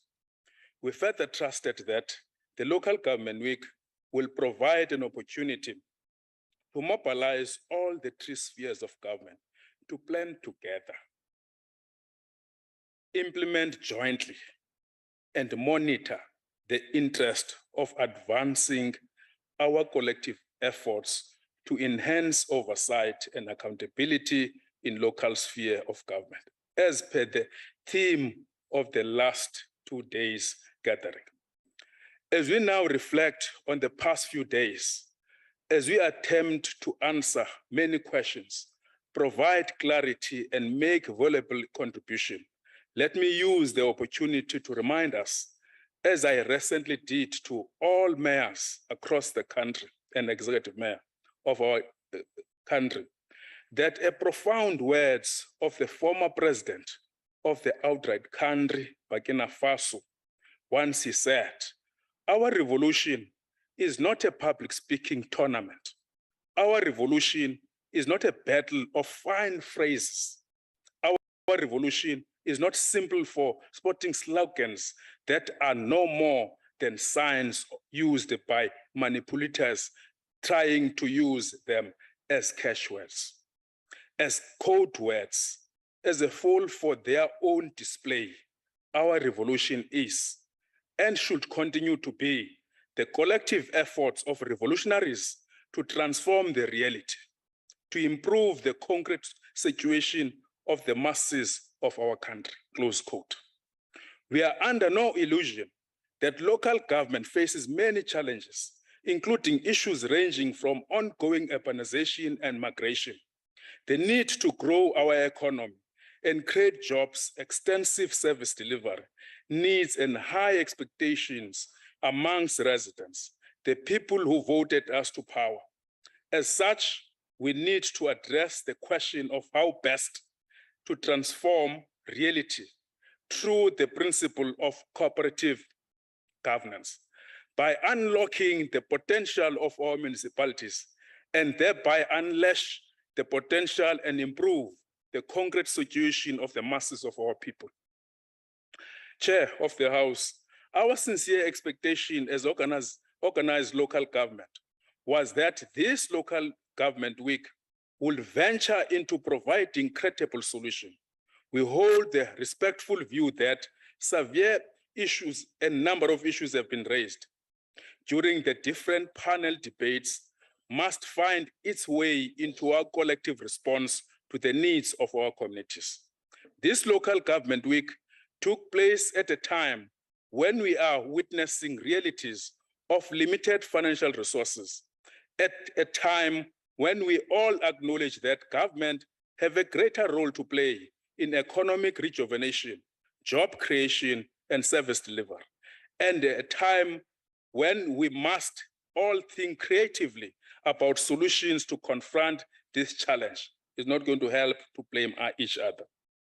Over the past days, we have had to answer some of these difficult questions as we are faced with a mammoth task to resolve and provide sustainable solution on some of the most difficult and stubborn challenges in the local government space. Some of these challenges are largely related to cause some systemic and structural difficulties, particularly at intergovernmental relations level. It is known fact that whereas such focus over the past 20 years have been placed creating universal access to municipalities are under heavy financial strain and public criticism. We have to take stock of whether our current financial models can withstand the emerging challenges and ever-increasing expectations, demands from communities. The mobilization of financial resources from outside the current budgets and financing instrument is therefore a question that we need to deal with. As SALGA, we are very concerned about the growing number of intimidation and killing of councillors and municipal officials and damage of municipal properties during this service protest across the country. In the province where we are, a councillor was shot on Thursday and he was coming from a public meeting. This is a worrying development in the context that this occurrence is countrywide, although with different intensities. Its impact has the following negative implication. It threatens the credibility of our democracy. It poses a danger where society in general might develop intolerance, which is harmful to our democracy. It erodes our constitutional imperatives insofar as to does not reflect neither the character of our society nor will of the people of the Republic. It negatively impacts the credibility of local government as a potential area of opportunity for qualified and competent public representative and prospect employees. Chair of the House, it is with these negative impacts that as SALGA, we want to be part of the solution, not complainant. Therefore, propose the following necessary responses to these difficult challenges that we face to create a government that is functional. There is an urgent need to ensure that communities are educated on the roles and responsibility of different spheres of government through public awareness campaign and roadshows. Launch a national campaign on social cohesion to deepen democracy and promote ownership of local democracy by communities. Under the banner of the NCOP, because it's the only house that creates us to have a dialogue such as this, and that is why over the last two days, to create platform to engage with traditional leaders and political parties on their involvement with communities and councillors. Because problems that we experience is because of different political interests that exist in communities. We must encourage SAPS and NPA to ensure that reported cases are investigated and prosecuted. SAPS should similarly apply a uniform and time-sensitive approach to conducting risk assessment for councillors and municipal officials. The NCOP should convene a special plenary debate on the attacks on councillors and officials if we want to create conducive environment that is safe for service delivery. As I conclude, Chair, we welcome the summarized outcomes as presented to the closing session yesterday and trust that and presented summarily at high level by the Chief Whip, that a joint team will be established to take forward and drive the recommendation proposed during this term and under the local government week. And that is why we said, when we look into yesterday, when a dark cloud appears on the sky, it's only temporarily. The darkness will pass, the sunshine will rise. And that sunshine will only rise when we hold one another by hands. Thank you very much.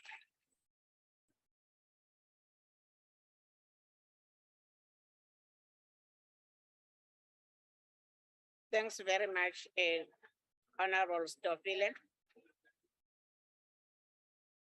Other honorable members. The next speaker, honorable members, is Honorable N. Atebe, IFP. Ungane, you are on visual. Thank you, Honorable Chairperson. According to Section 40 of the Constitution, in the Republic, government is constituted as national, provincial, and local, which are distinctive, interdependent, and interrelated. Section 41 highlights how all spheres of government must secure the well-being of the people of the Republic and must provide effective, transparent, accountable, and coherent government for the Republic as a whole. Oversight and accountability within the local sphere of government requires all of government. The Constitution enjoins us to work with and talk to each other. We should not be operating in silos and allowing hierarchies to be barriers to providing the Republic with the transparent and accountable government that we promise. Issues that are raised repeatedly in oversight processes remain unresolved. This forms a large part of why disputes such as the Moloto Road corridor are turned into petitions by communities as the government's failure to implement its promises frustrates and challenges our people. Local government is the most direct interface between our government and her citizens.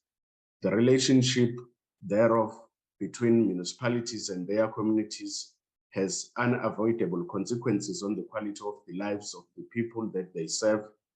The local government anti-corruption strategy was published in 2015. However, to date, municipalities have not had the capacity to implement the strategy.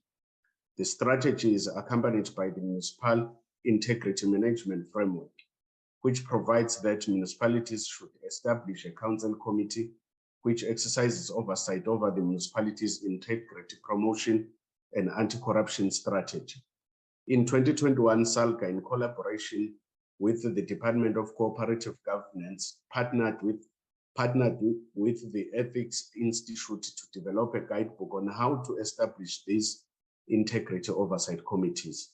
The guidebook encourages municipalities not to strive to build Rolls-Royce ethics programs, but to adhere to the principles of the MIMF. to cultivate a culture of ethics. This need for a culture of ethics was a golden thread throughout Local Government Week and speaks to what the Auditor General has referred to as the accountability ecosystem. The narrative of local government must change. Oversight initiatives cannot remain a matter of compliance. Accountability must cease to simply be a story we are told. A culture of oversight will grow when there is commitment to realistic implementation of existing laws and strategies. After all, a law unenforced or a strategy unimplemented are like no law or strategy at all. Thank you, Honorable Chairperson. Thanks very much, honorable member. Honorable members, I've got small announcement that there's tea, coffee outside, but as usual, we don't break, so we just go and grab the tea, then sorry, honorable members. Honorable members, my announcement is for the tea outside. But for us to make our work easy, then let us grab tea, but don't bring your tea inside in the chamber. Just grab the tea outside and drink and come back again. Whips will monitor the members who are sitting long time on the tea. Okay, honorable members, the next speaker, it's Honorable DG Mahlangu, but before Honorable Mahlangu come, I would like to invite my co-chair, Honorable Nyambi, to come and take over. What was a Mama Mahlangu?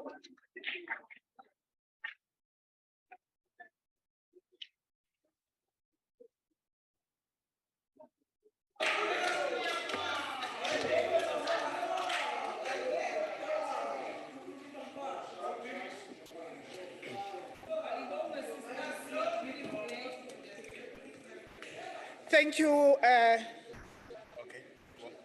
House Chair, Chairperson and Deputy Chairperson of the NCOP, Deputy Minister, MECs present in the House and on platform, special and permanent honorable members, Lochan. Honorable members, my input will be focused. How was it?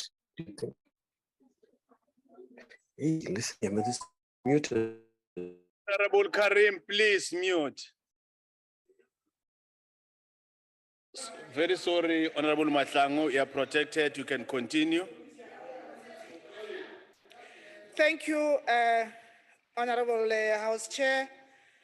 I was saying that my input will be focusing on the topic that has been allocated for me, that is our orientation to strengthening local government, and also that this has been part of the discussions for the past 2 days on our engagement. Honorable Chairperson, the main goal of state transformation is the building a developmental state that provides effective basic services and with capabilities to take forward a far-reaching agenda of national economic development, whilst at the same time placing people and their involvement at the center of this process. Honorable Chair, the building of a capable and developmental local government must be achieved through the strengthening of political institutions to deliver on their mandate. Centering local government as an anchor is driving local economic development, a purchaser of goods and services, and a provider of services. Honorable Chairperson and members, for this to happen, effective integrated planning and delivery structures and systems are necessary, and above all, ensures that Development is achieved by involving communities in developing their own solutions together with local government, because everything happens at a ward base or local government level.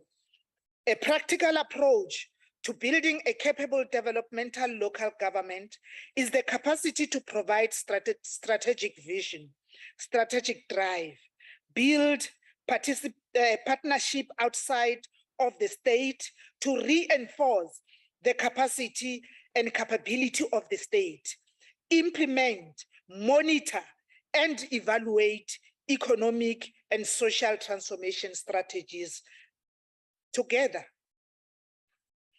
Honorable Chairperson and members, the capability of local government is vital to local economic development and social recovery, and specific emphasis needs to be placed on strengthening local government, that the centrality of local government must geared towards economic development and improving the lives of South Africans, the ones that have voted us to lead.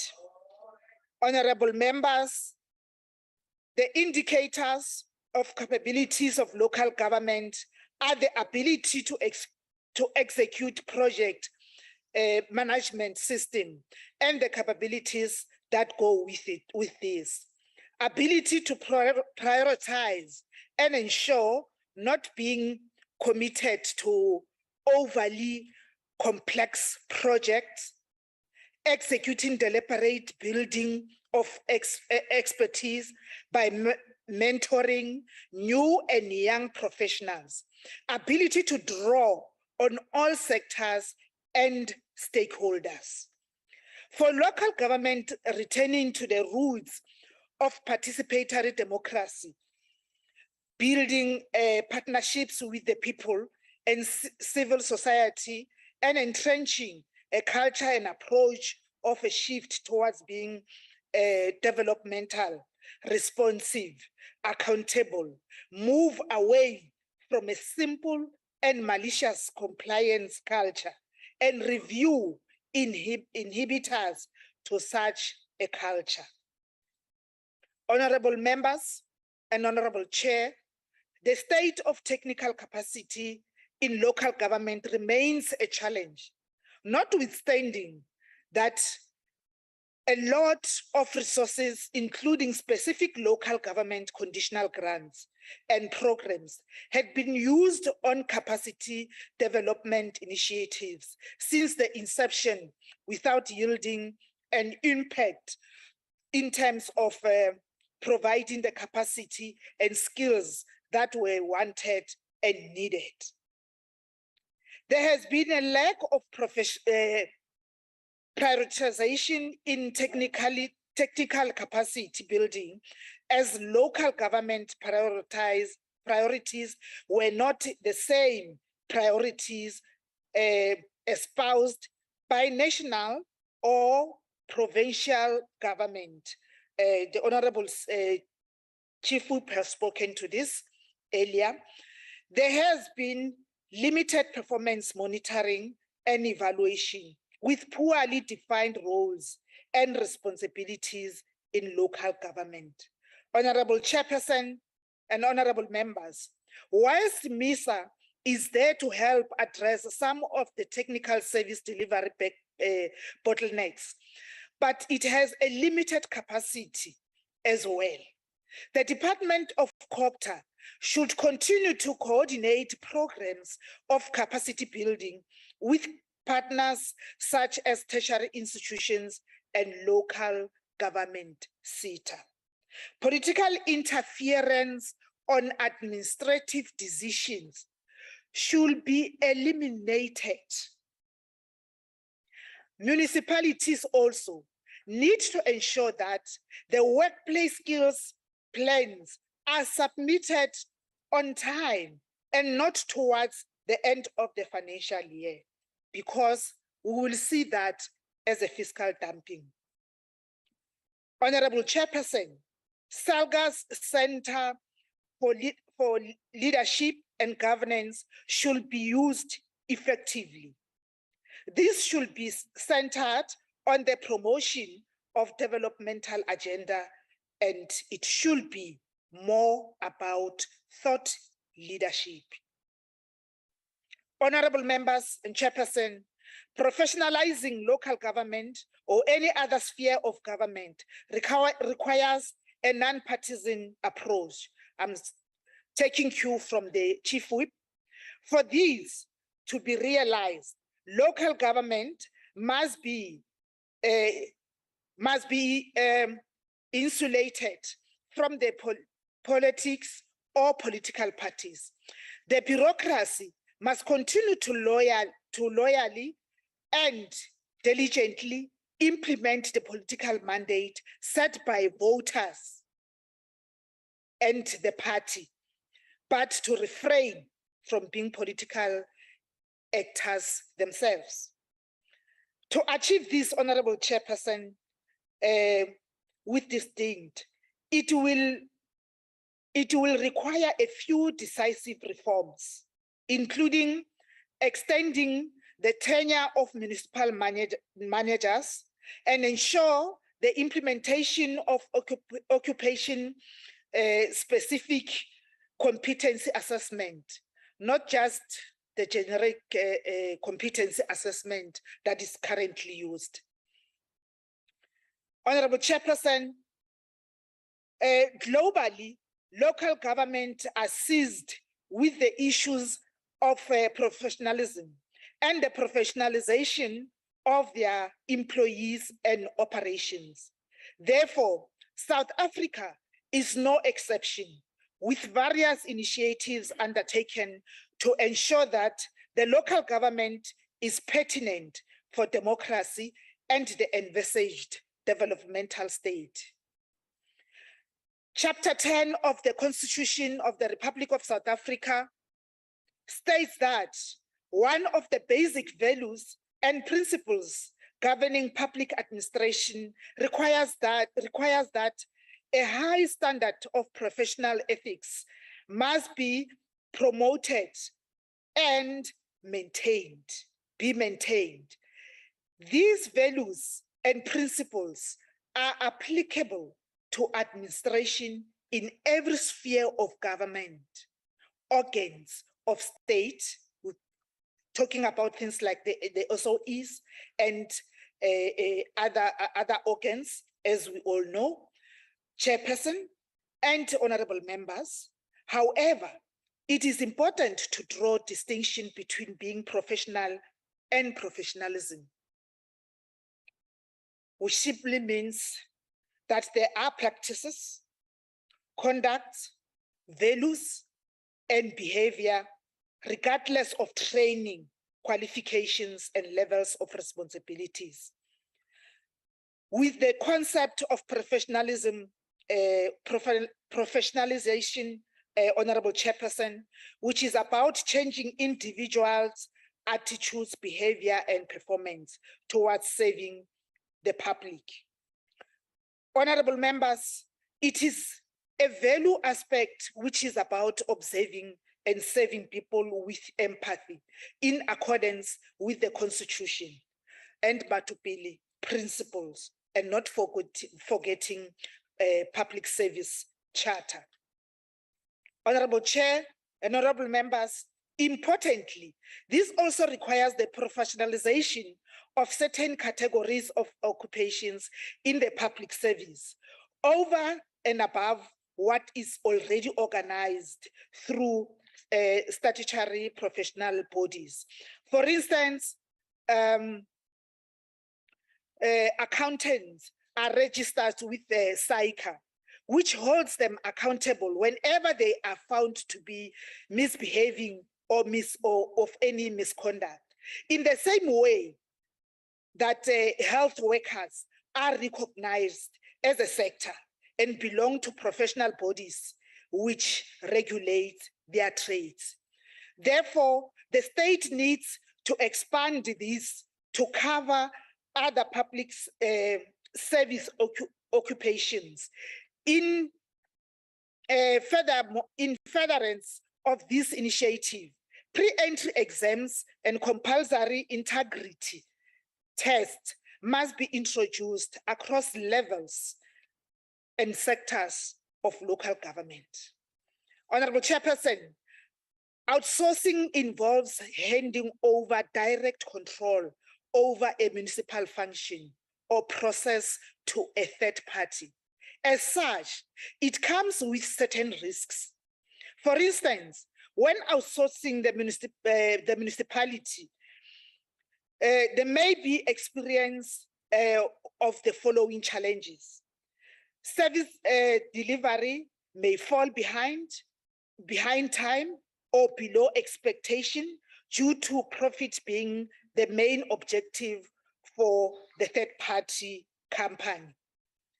Confidentiality and security.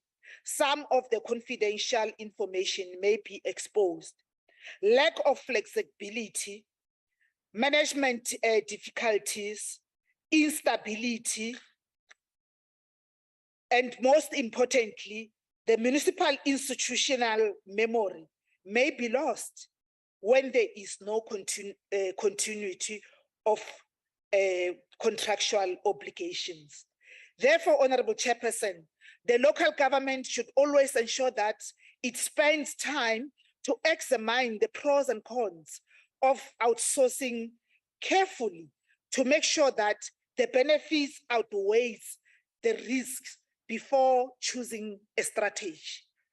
Firstly, we need to ask ourselves, what sort of problems is the district development model trying to address in the local government? The lack of coherence, both at the level of planning, budgeting, and implementation across government, poor inter-sphere collaboration, which leads to weak sector departments involving during the municipal IDPs, deficient strategic focus of plans, intergovernmental relations mechanisms not being utilized optimally. There is currently no joint planning and need to shift from fragmented plans across government As you conclude, to one Honorable single Mahlangu. plans for all three spheres of government. And as I conclude, Honorable Chairperson, building a professional and meritocratic local government through reskilling, ensuring minimum entry requirements, establishing an organizational culture, and providing ethical leadership is critical. There must be structured succession plans which ensure that skills and capacity transfer takes place before the end of a contract to avoid individuals being contracted at a later stage to the state. That investment in Honorable institutional Mahlangu, I'm afraid your memories time has be expired. undertaken and technical and specialized professional skills. Thank you very much, Honorable Chairperson. Thank you, Honorable Mahlangu. The next speaker is Honorable Dubrain on the virtual platform. Honorable Dubrain. Thank you, Honorable House Chair. Honorable House Chair, the topic of advancing our collective effort to enhance oversight and accountability in the local sphere of government is relevant, but it is also of concern. And it's of concern because local government under the leadership of the ANC has failed in its mandate to deliver basic services to communities. Numerous presenters focus on the following sections of the Constitution, namely Section 151, the status of municipalities, 152, objects of local government, 153, the developmental duties of municipalities, and 154, municipalities and cooperative government. Excuse me. Since there's such a large number of municipalities are unable to generate income because of dire economic circumstances and an ever-growing indigent base, not to mention the ever-present ANC capturing of municipalities. This is where Section 154 plays a role. Section 154, where both national and provincial government, by legislative and other measures, must support and strengthen the capacity of municipalities to manage their own affairs. Honorable Chair, it has happened before and it will happen more frequently in the future. Imposing Section 139, where administrators are deployed, with a focus on deployed without success, Section 139 interventions where millions of rands were spent and plundered, even more than when the municipalities had the keys of the municipal coffers. And regarding Section 154, if the root cause of the problem is not addressed and dealt with, the state of municipalities will not improve. Agbare voorsitter, die was die afgelope paar dae premiers, LER, burgemeesters en speakers wat voorleggings gedoen het oor hierdie onderwerp. Baie van hulle is dieselfde persone wat in die bek geruk moet word, aangesien hulle nie toesien dat hul partygenote aangekla, vervolg en verwyder word. Ons moet nie vir onsself lieg nie, voorsitter. Wetgewing bestaan wat vervolging aanmoedig. Wetgewing en regulasies wat goeie en korrekte finansiële en munisipale bestuur regulering voorskryf, maar dit word nie toegepas nie. Minister Dlamini Zuma stressed the development mandate or the developmental mandate of the local government as per Section 152, the promotion of social and economic development in municipal areas. But government overregulates the economy, business and labor sectors. This government, with its race regulating legislation, is successful in transforming so many self-sufficient municipalities into dependent and dilapidating organs of state. 76% of municipalities needs urgent attention. 34% of them has budget defects. En dan was daar nog die arrogansie van 'n raadslid wat hierdie week van hierdie platform gebruik gemaak het om te skimp vir hoë inkomste en bonusse. En vir hom wil ek sê, skaam jou. MPs, MPLs and councillors are public servants. Government and municipalities are not cash cows that can be milked to the end of days. The Freedom Front Plus is on record stating that power must be delegated and not centralized. There must be more smaller municipalities to ensure better governance and effective service delivery. The Honourable Bedorfu suggested that another oversight model must be adopted and implemented over local government. And this is absurd. If the people in positions in all three spheres of government fulfill their mandate, no more oversight models or structures will be needed. Honourable Chair, taking a look at the capacity issues such as staffing and employment, cadre deployment remains a persistent problem in local government and has run for years like weeds through all sectors.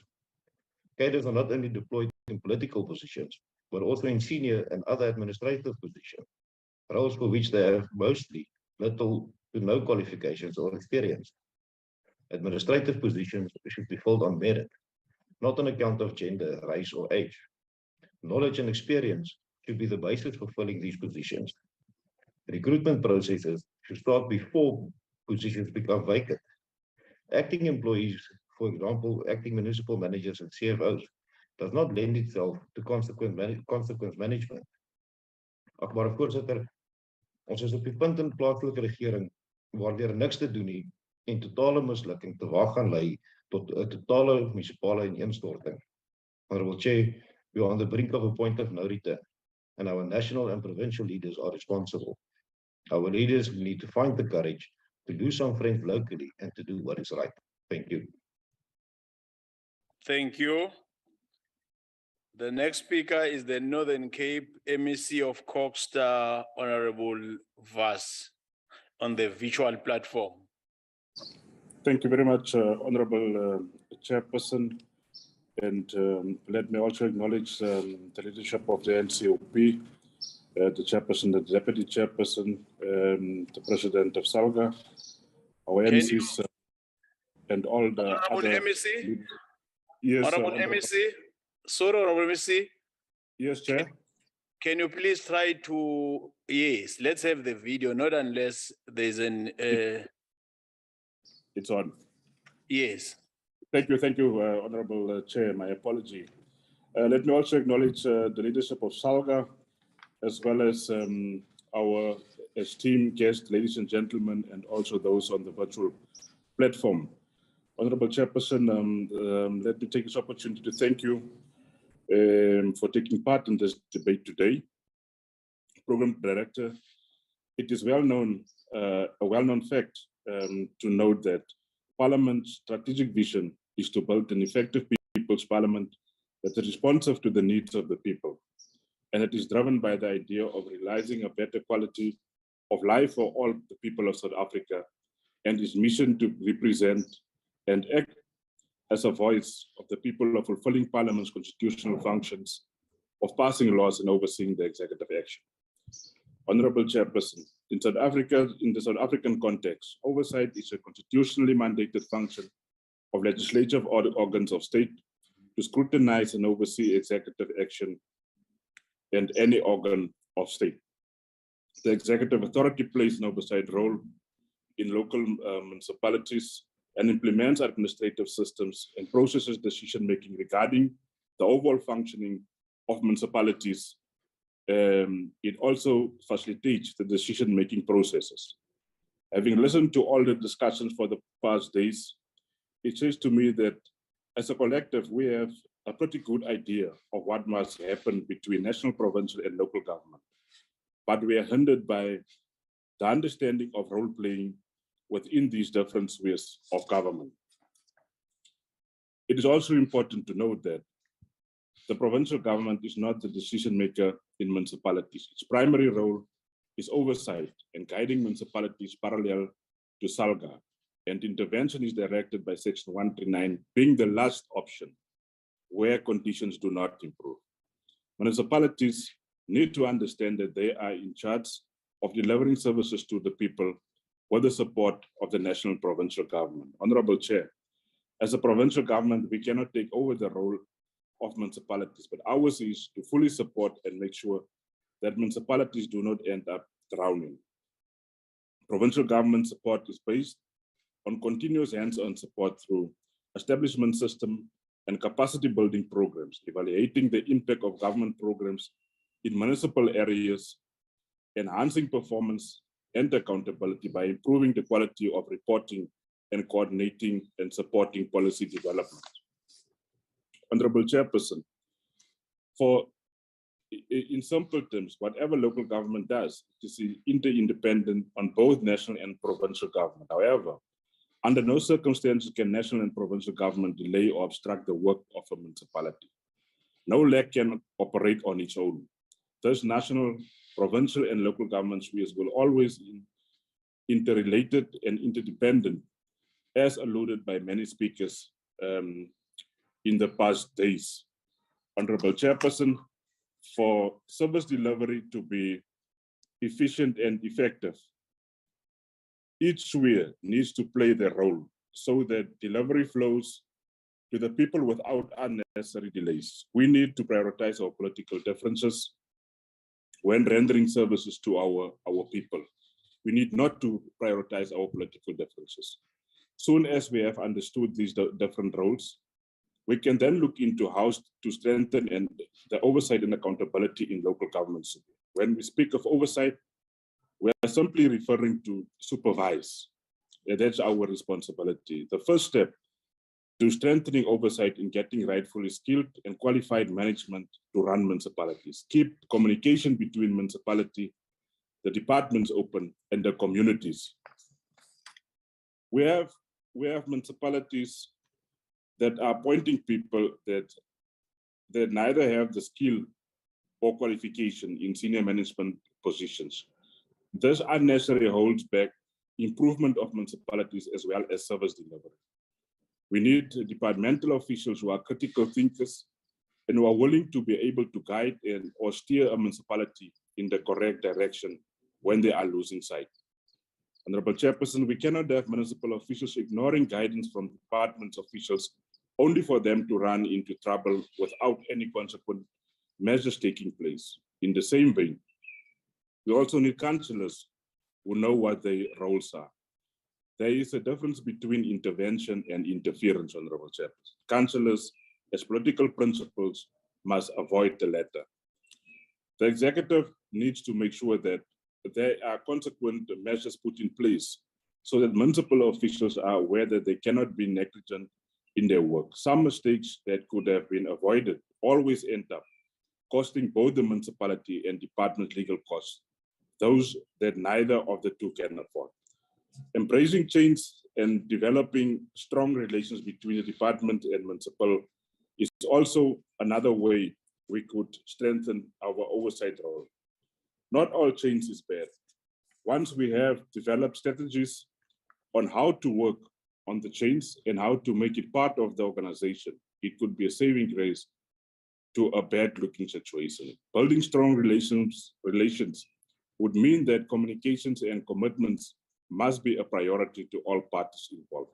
Supervising is most definitely not asking over, but rather a guide to avoiding messing up. Accountability is often a drag to most, but is what keeps the ship afloat. Accounting is more about keeping a record of what's happening in this institution. Honorable Chairperson, lack of accountability can easily make communities turn against institutions as well as lose respect for our leaders. Thus, we need to account at all times and remain transparent to those we must account to. And in this case, it's our communities and the executives. Honorable Chairperson, accountability also makes oversight role much easier because intervention will take, as advised by the accountability report, as it will outline the strength and weaknesses of a municipality. As I conclude, Honorable Chairperson, common understanding between institutions is also one way of strengthening our accountability and oversight unfold. The MECF corporate governance remain responsible for both these roles in local government. However, it is important that we note that it does not run the daily operations of municipalities. Strengthening oversight and accountability will definitely bring a big change to service delivery. Colleagues, what I have said today is definitely nothing new to our ears. I have merely echoed what we have been saying over the past 3 days. The implementation of what we discuss remains the solution to a better government that cares for its people and that strives to bring change to its people. We can confidently say as the Northern Cape that this government has changed the lives of our people, although we're also agreeing that we need to do more to change the lives of our people. Honorable Chairperson, all of us on this platform raises the issue that our municipalities are sitting with the challenge of revenue. And we need to do something. That's why we are saying that those who have the means to pay should pay. If not, the municipality should start with immediate effect to suspend services if there's no arrangement. And we are also saying local government is everybody's business. Let's take responsibility and build our municipalities. I thank you. Thank you, Honorable MEC. The next speaker is Honorable Ryder, who's in the house. Honorable Ryder.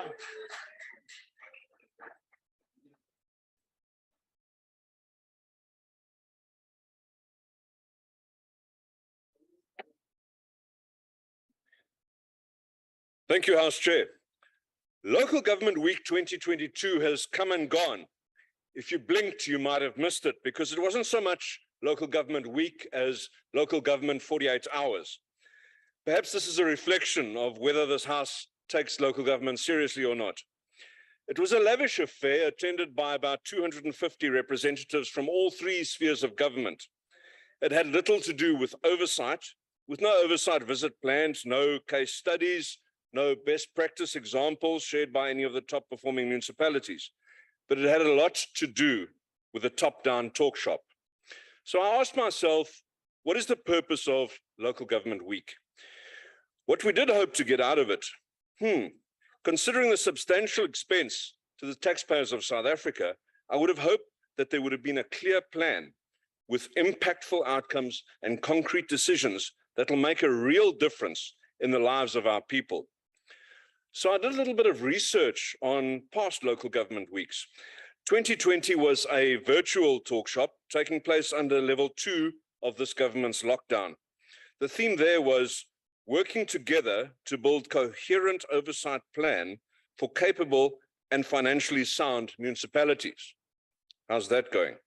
So I worked through the report of the week, and yes, that week stretched over 4 days, and I found many observations and importantly, quite a lot of recommendations too. An analysis of the recommendations shows that there has been very little effort to follow through on any of them. The recommendations have not informed the work of our select committees since they were adopted. There has been no obvious work on turning these recommendations into reality. I went back a little bit further and looked at the report of the 2018 Local Government Week, also a 4-day affair, but held in person. Again, a raft of recommendations that appear to have died as the House was adjourned on the day that the debate closed. I stretched back to the 2013 Local Government Week, and of course, the same applies. Considering the inputs of this week's discussion, some of which were very interesting and some even important,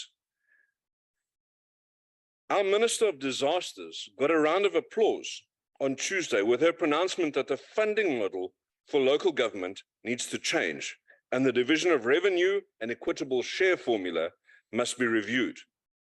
The Minister and all of those of us that clapped should go back to previous reports and they will see the same comments made in 2013, in 2018, and again in 2020. But what has changed? Dololo.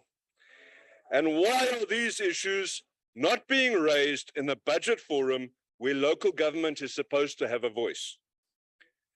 The issue of legacy debt to Eskom and the water boards is another theme that goes back across all of the previous engagements.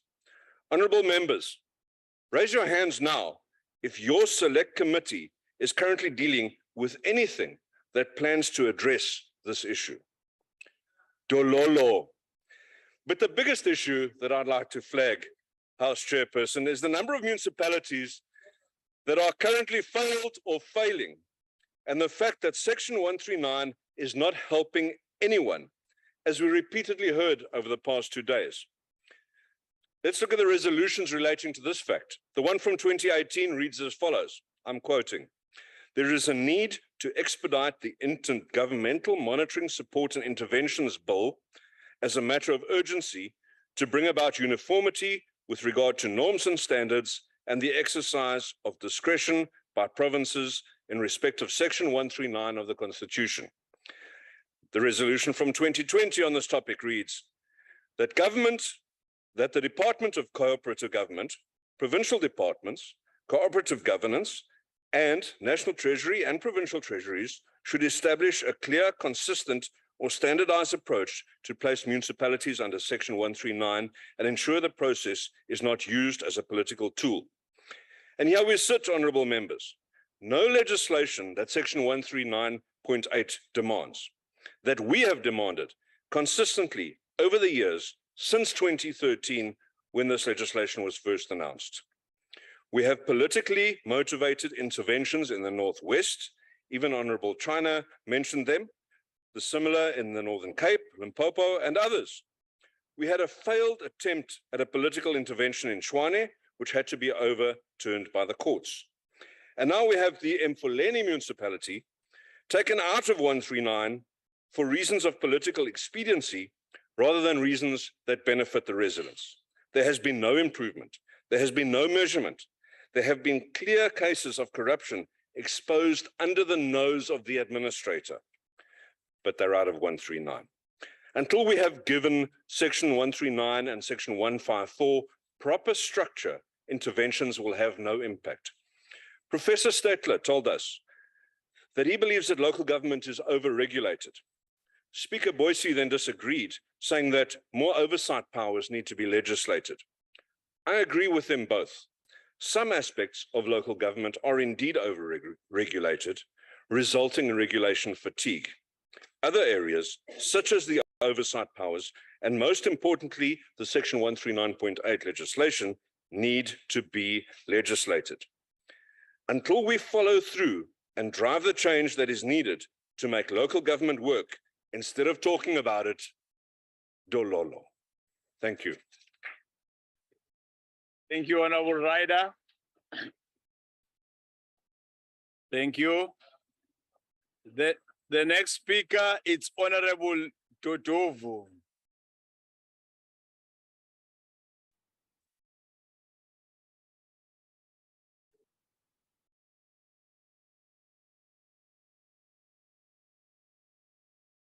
Chairperson of the session and Chairperson of the NCOP,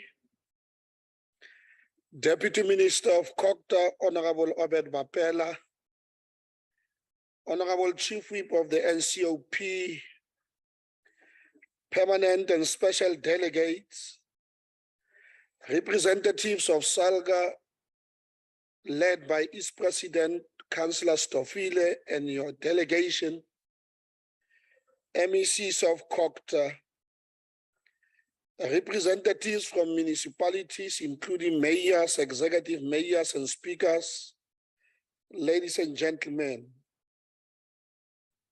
From Tuesday, the 13th of September until today, politicians, administrators, and practitioners in the terrain of local government assembled under the theme, Advancing Our Collective Effort to Enhance Oversight and Accountability in the Local Sphere of Government. Honorable Chair, allow me therefore to express the words of gratitude to that momentous occasion, our Local Government Week, and express our collective fervent appreciation to its esteemed participants who made invaluable contributions. As representatives from all three spheres of government and legislatures, and other key players in the field of local government, during our Local Government Week, we indeed assembled as equal partners, propelled by a burning desire to make an invaluable contribution to the task of making local government work better.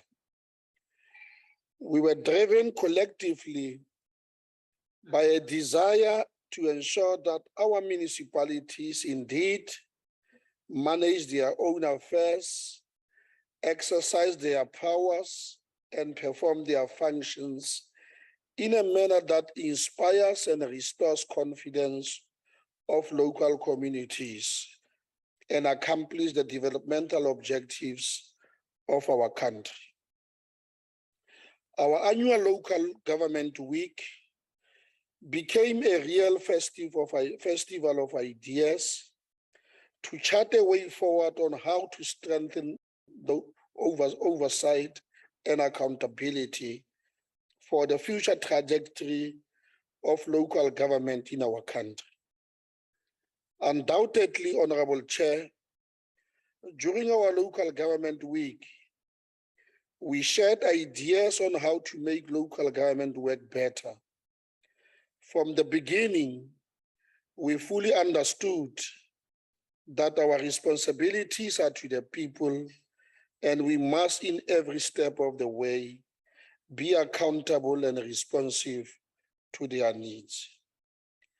The real measure of success of this strategic event is underscored on how contributors seriously prepared and structured their inputs, how participants shared their real life experiences and perspectives, and how the interventions made were relevant to the theme of the Local Government Week.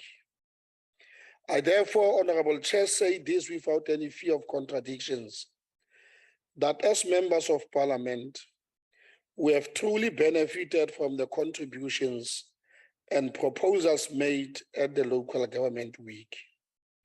We have now emerged motivated and stronger than ever before to execute oversight and accountability functions meaningfully, especially how delegates wanted to deal with issues of corruption and mismanagement, among others. Honorable Chair, there are many lessons that we have learned during our Local Government Week.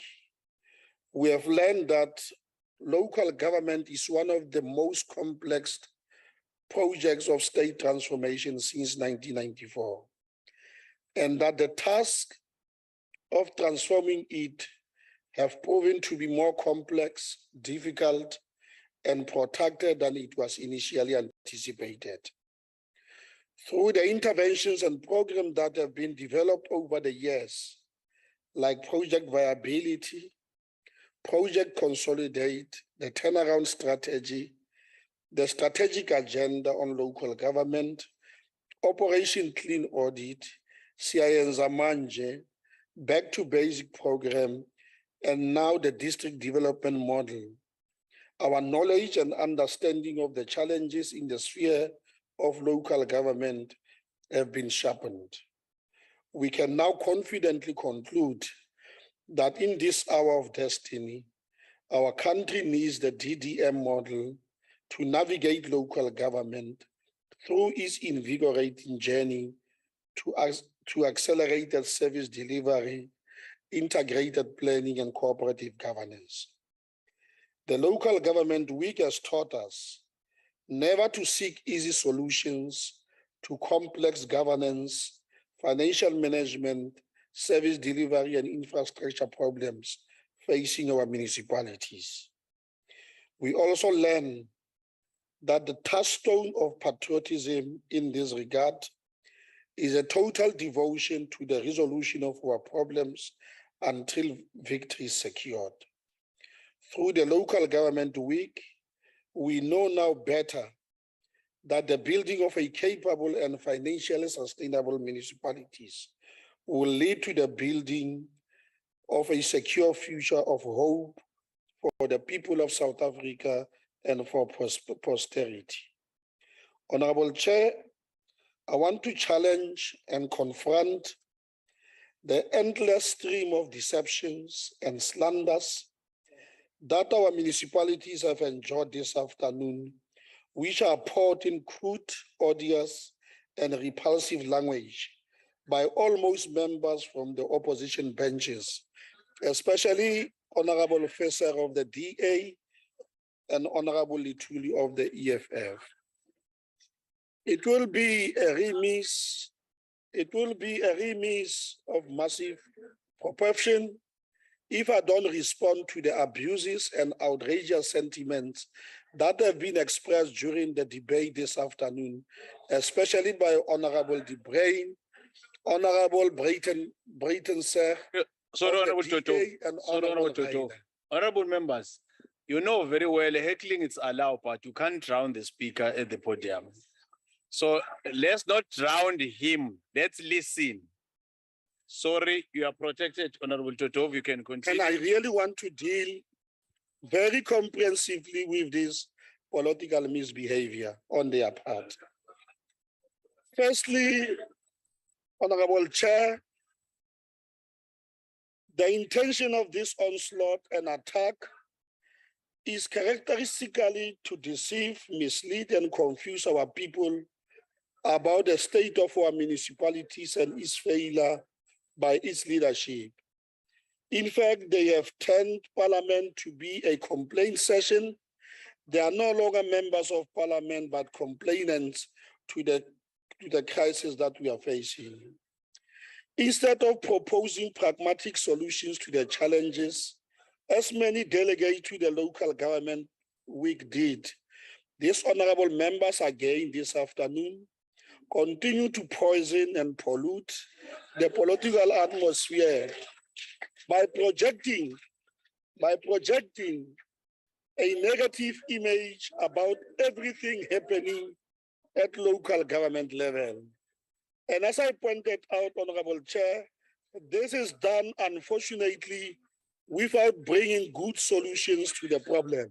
Drowning the speaker. We reiterate that the false picture they present about local government, which they irresponsibly paint everyone who is ANC and progressive with the same brush, serve the same purpose as the despicable and provocatively scandalous lies they continue to make about their so-called Jewel Cape Town Metropolitan Municipality, which has failed to provide services to the people of Khayelitsha, Gugulethu, and Philippi.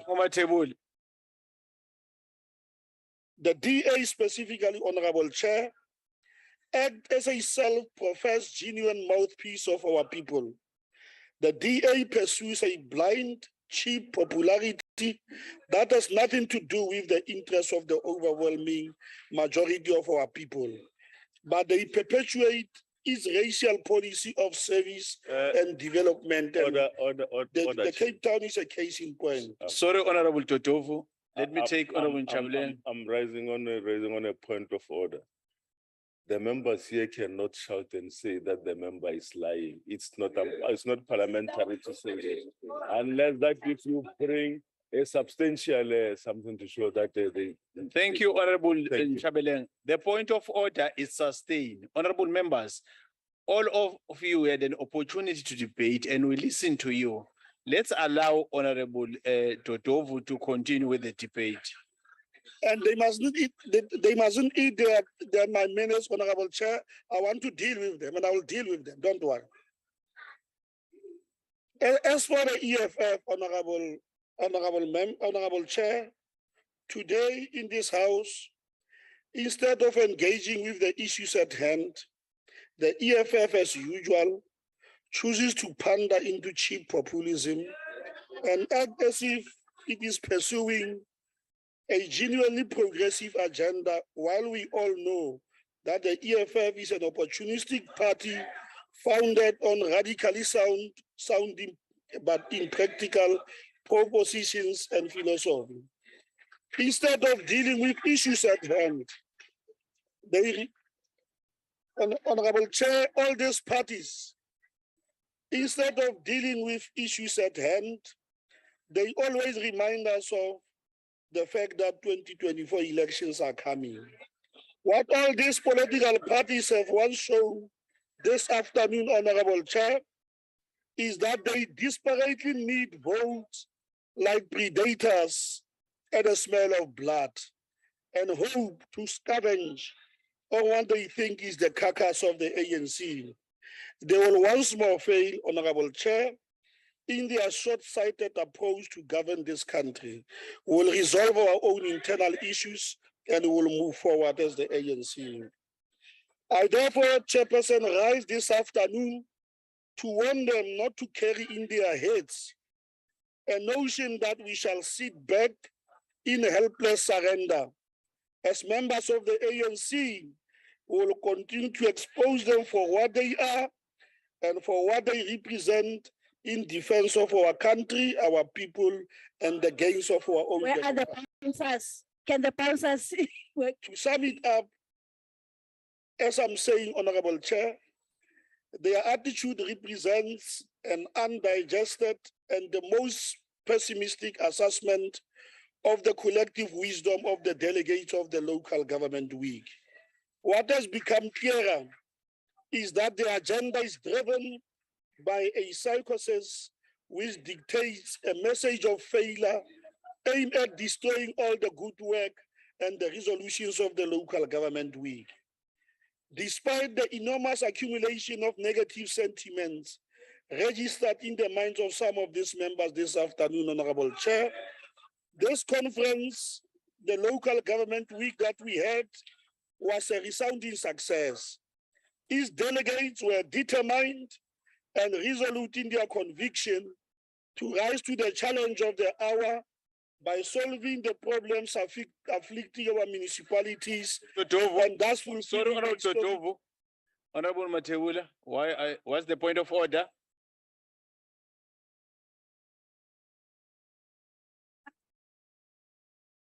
Thank you very much, Chair.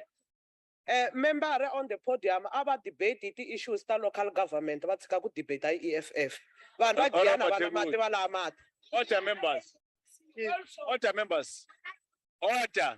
Order. That is not a point of order. You know you are out of order. You can't repeat what you have done. Let's allow and respect the speaker at the podium.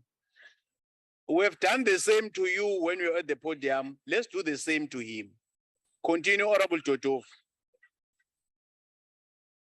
Honorable Smith. I'm saying, Honorable Chair, that the delegates to the local government week. Let me take Honorable Smith. Thank you, Honorable Chair. If you can just remind the honorable member, maybe it's been a long time not in the house, that when he's addressed, that he actually sits down while he's being addressed.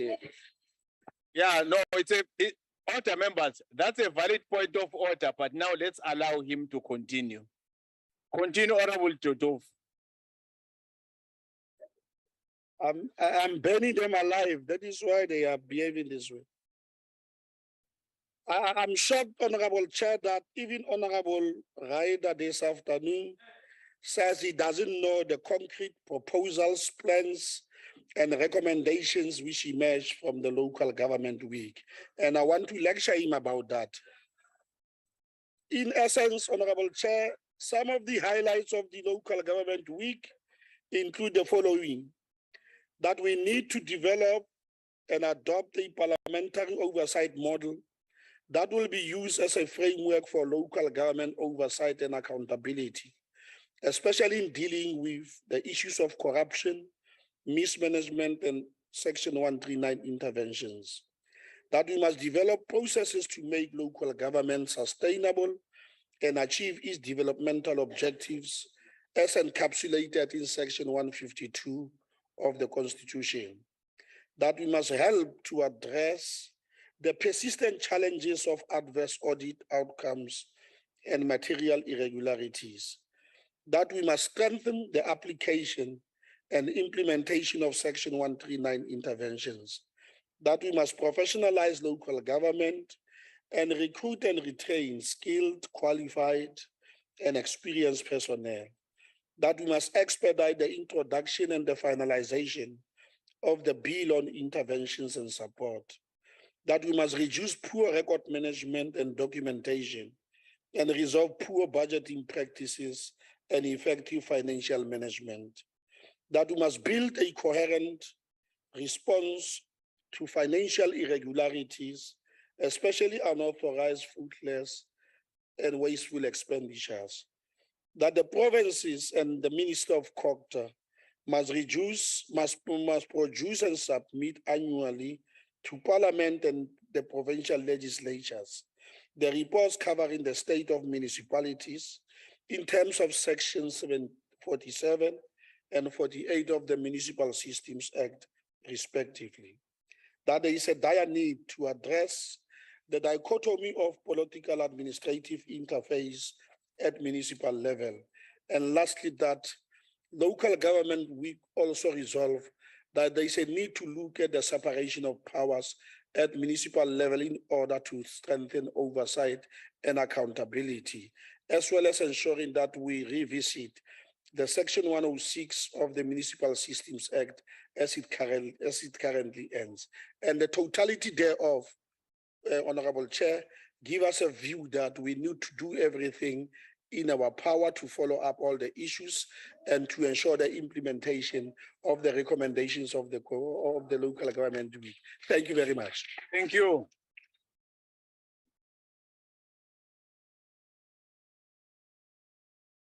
Order members, thank you. Thank you. Honorable Matebula. Honorable Matebula. Thank you. That concludes the debate. I wish to thank the Deputy Minister, MECs, SALGA representatives, all permanent and special delegates for availing themselves for this very important debate. Honorable delegates, the House is adjourned. Thank you very much. Thank you, Baba. Thank you, Chairperson. Bye. Recording stopped. Ngotshwara ke letswa.